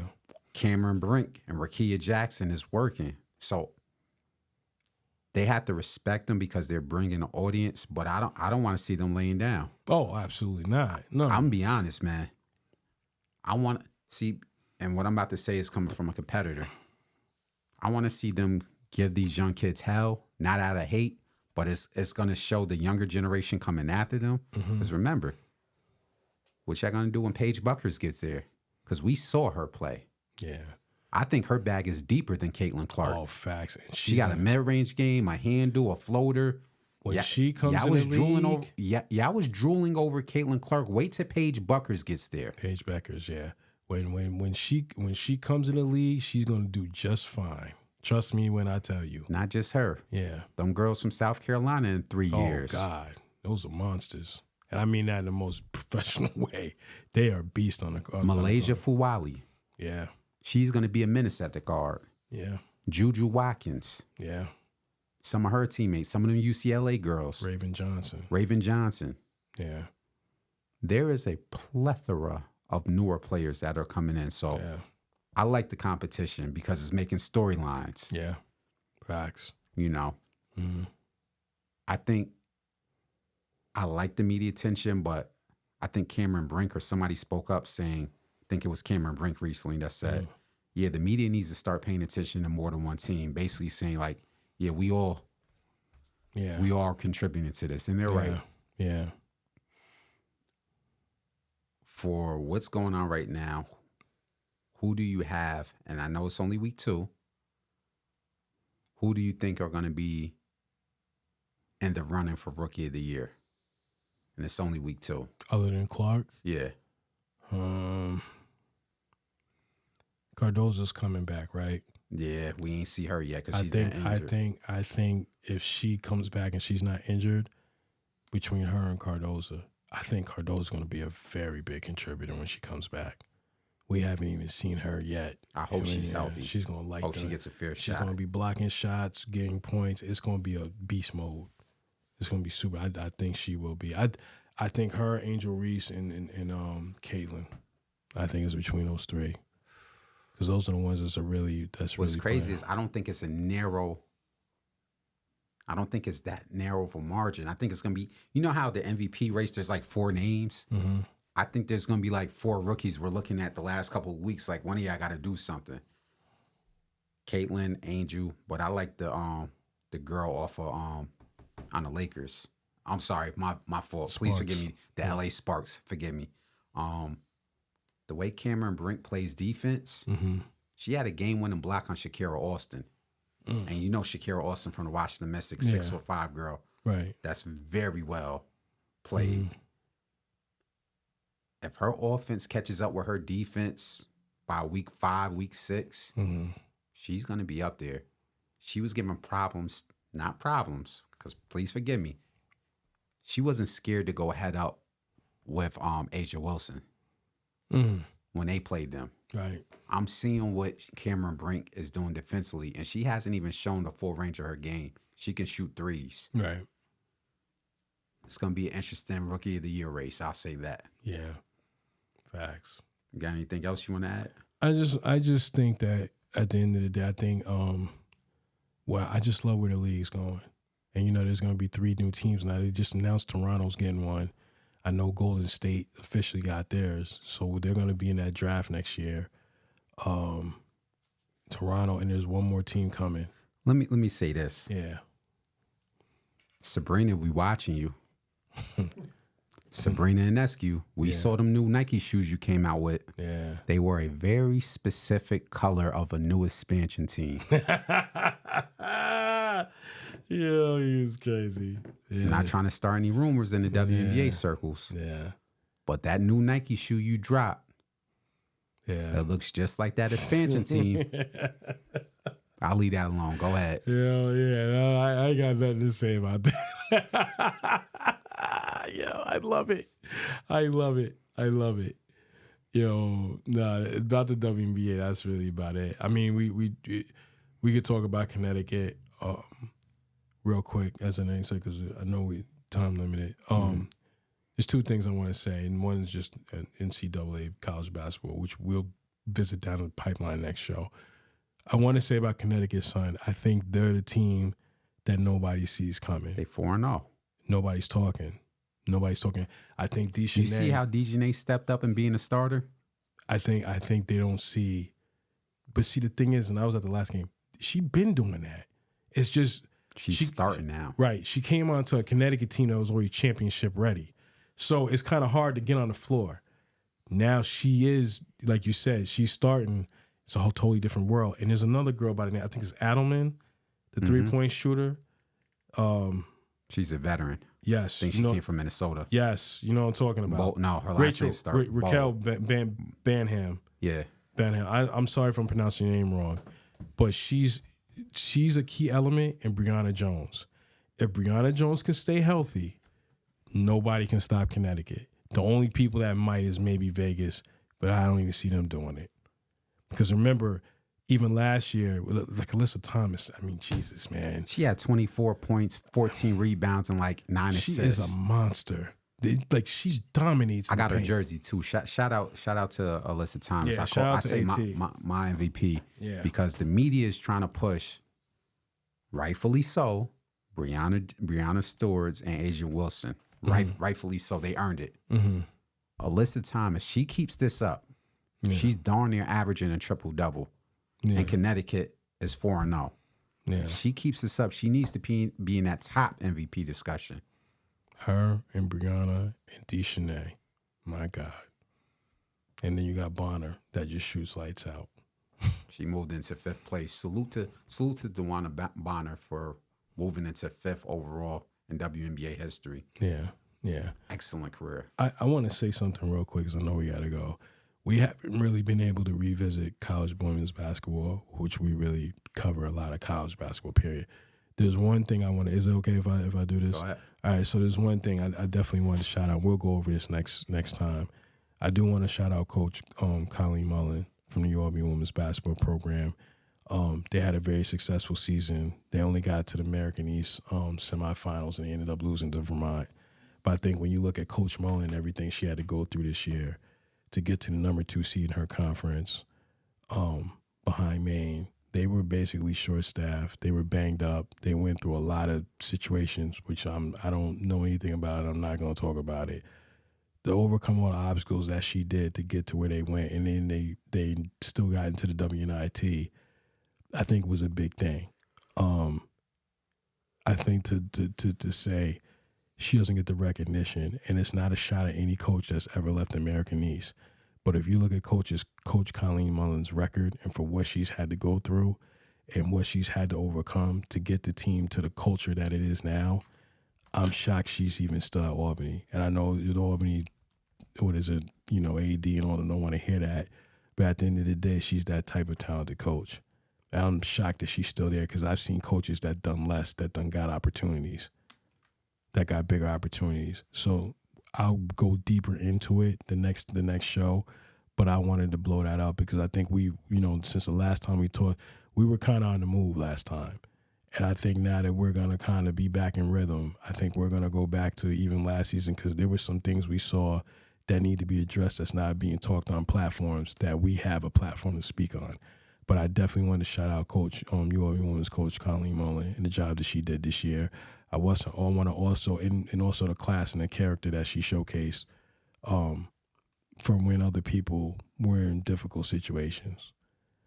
You get what I'm saying? So I'm just going to leave that there. Also, shout out to Fatima Lee, too, who was also a very, very great player for the UAB women's team. So I just want to shout them out because, like you said, we go where we loved and respect and not where we tolerated. So I just wanted to say that as we end the show. Definitely salute to UAlbany, salute to Colleen Mullins, and Albany sports in general. Yeah, definitely big salute. Facts. So we wrapping it up? Yes. So all right. I'm pretty sure with that topic we don't get a lot of trouble, man. I didn't see it coming. You're going to get a lot of shots fired at us. I just want to tell all the female MCs I named, and the ones I didn't, I love you guys. Big salute for hip-hop. We did a lot of hip-hop conversation with this. Super facts, yeah. Before we go, I just want to say free Congo. If people see the shirt I'm rocking, okay, I'll raise it up. It's a silhouette of the African continent, but it has the Congo flag representing in it. And I say free Congo because they're going through a silent genocide. A lot of media is focused on what's going on in other areas, and I don't have no problem with that. Right. One genocide doesn't outweigh the other. But mainstream media isn't talking about what's going on in the Congo, and I don't have enough time to go through it, but it's a lot of conflict going on internally on the continent of Africa. Rwanda is doing some shady stuff, trying to impede on territory. Citizens are being taken advantage of with mining minerals like cobalt, which I said before powers a lot of our stuff in America, like our cell phones, our watches, our software, our hardware. There's corruption. There's people dying, millions and millions and millions of people dying. So I'm of the mind frame and the diaspora that I stand in solidarity with our brothers and sisters on the African continent, because if our mother homeland isn't free, then those in the continent, whether you live in the UK, whether you live in America, whether you live in the Caribbean, we can't be free. So if there are millions of people dying in Congo and nobody's paying attention to it, then what will happen to us over here? What will happen to us in the UK? Facts. So I stand in solidarity, and especially since there was a failed coup attempt. Like I said, I can't go into all this. You can look it up. There was recently a failed coup attempt where they caught some CIA operatives from here, from America, trying to incite a coup to destabilize Congo. Wow. That just happened recently this week. So to all our brothers and sisters on the African continent that's going through it, especially what's going on in Congo, send my thoughts and prayers, but definitely free Congo. If you tune into Enveonline, we appreciate you. We giving a voice to the voiceless. Thank you for tuning in. Yeah, have a blessed day. One.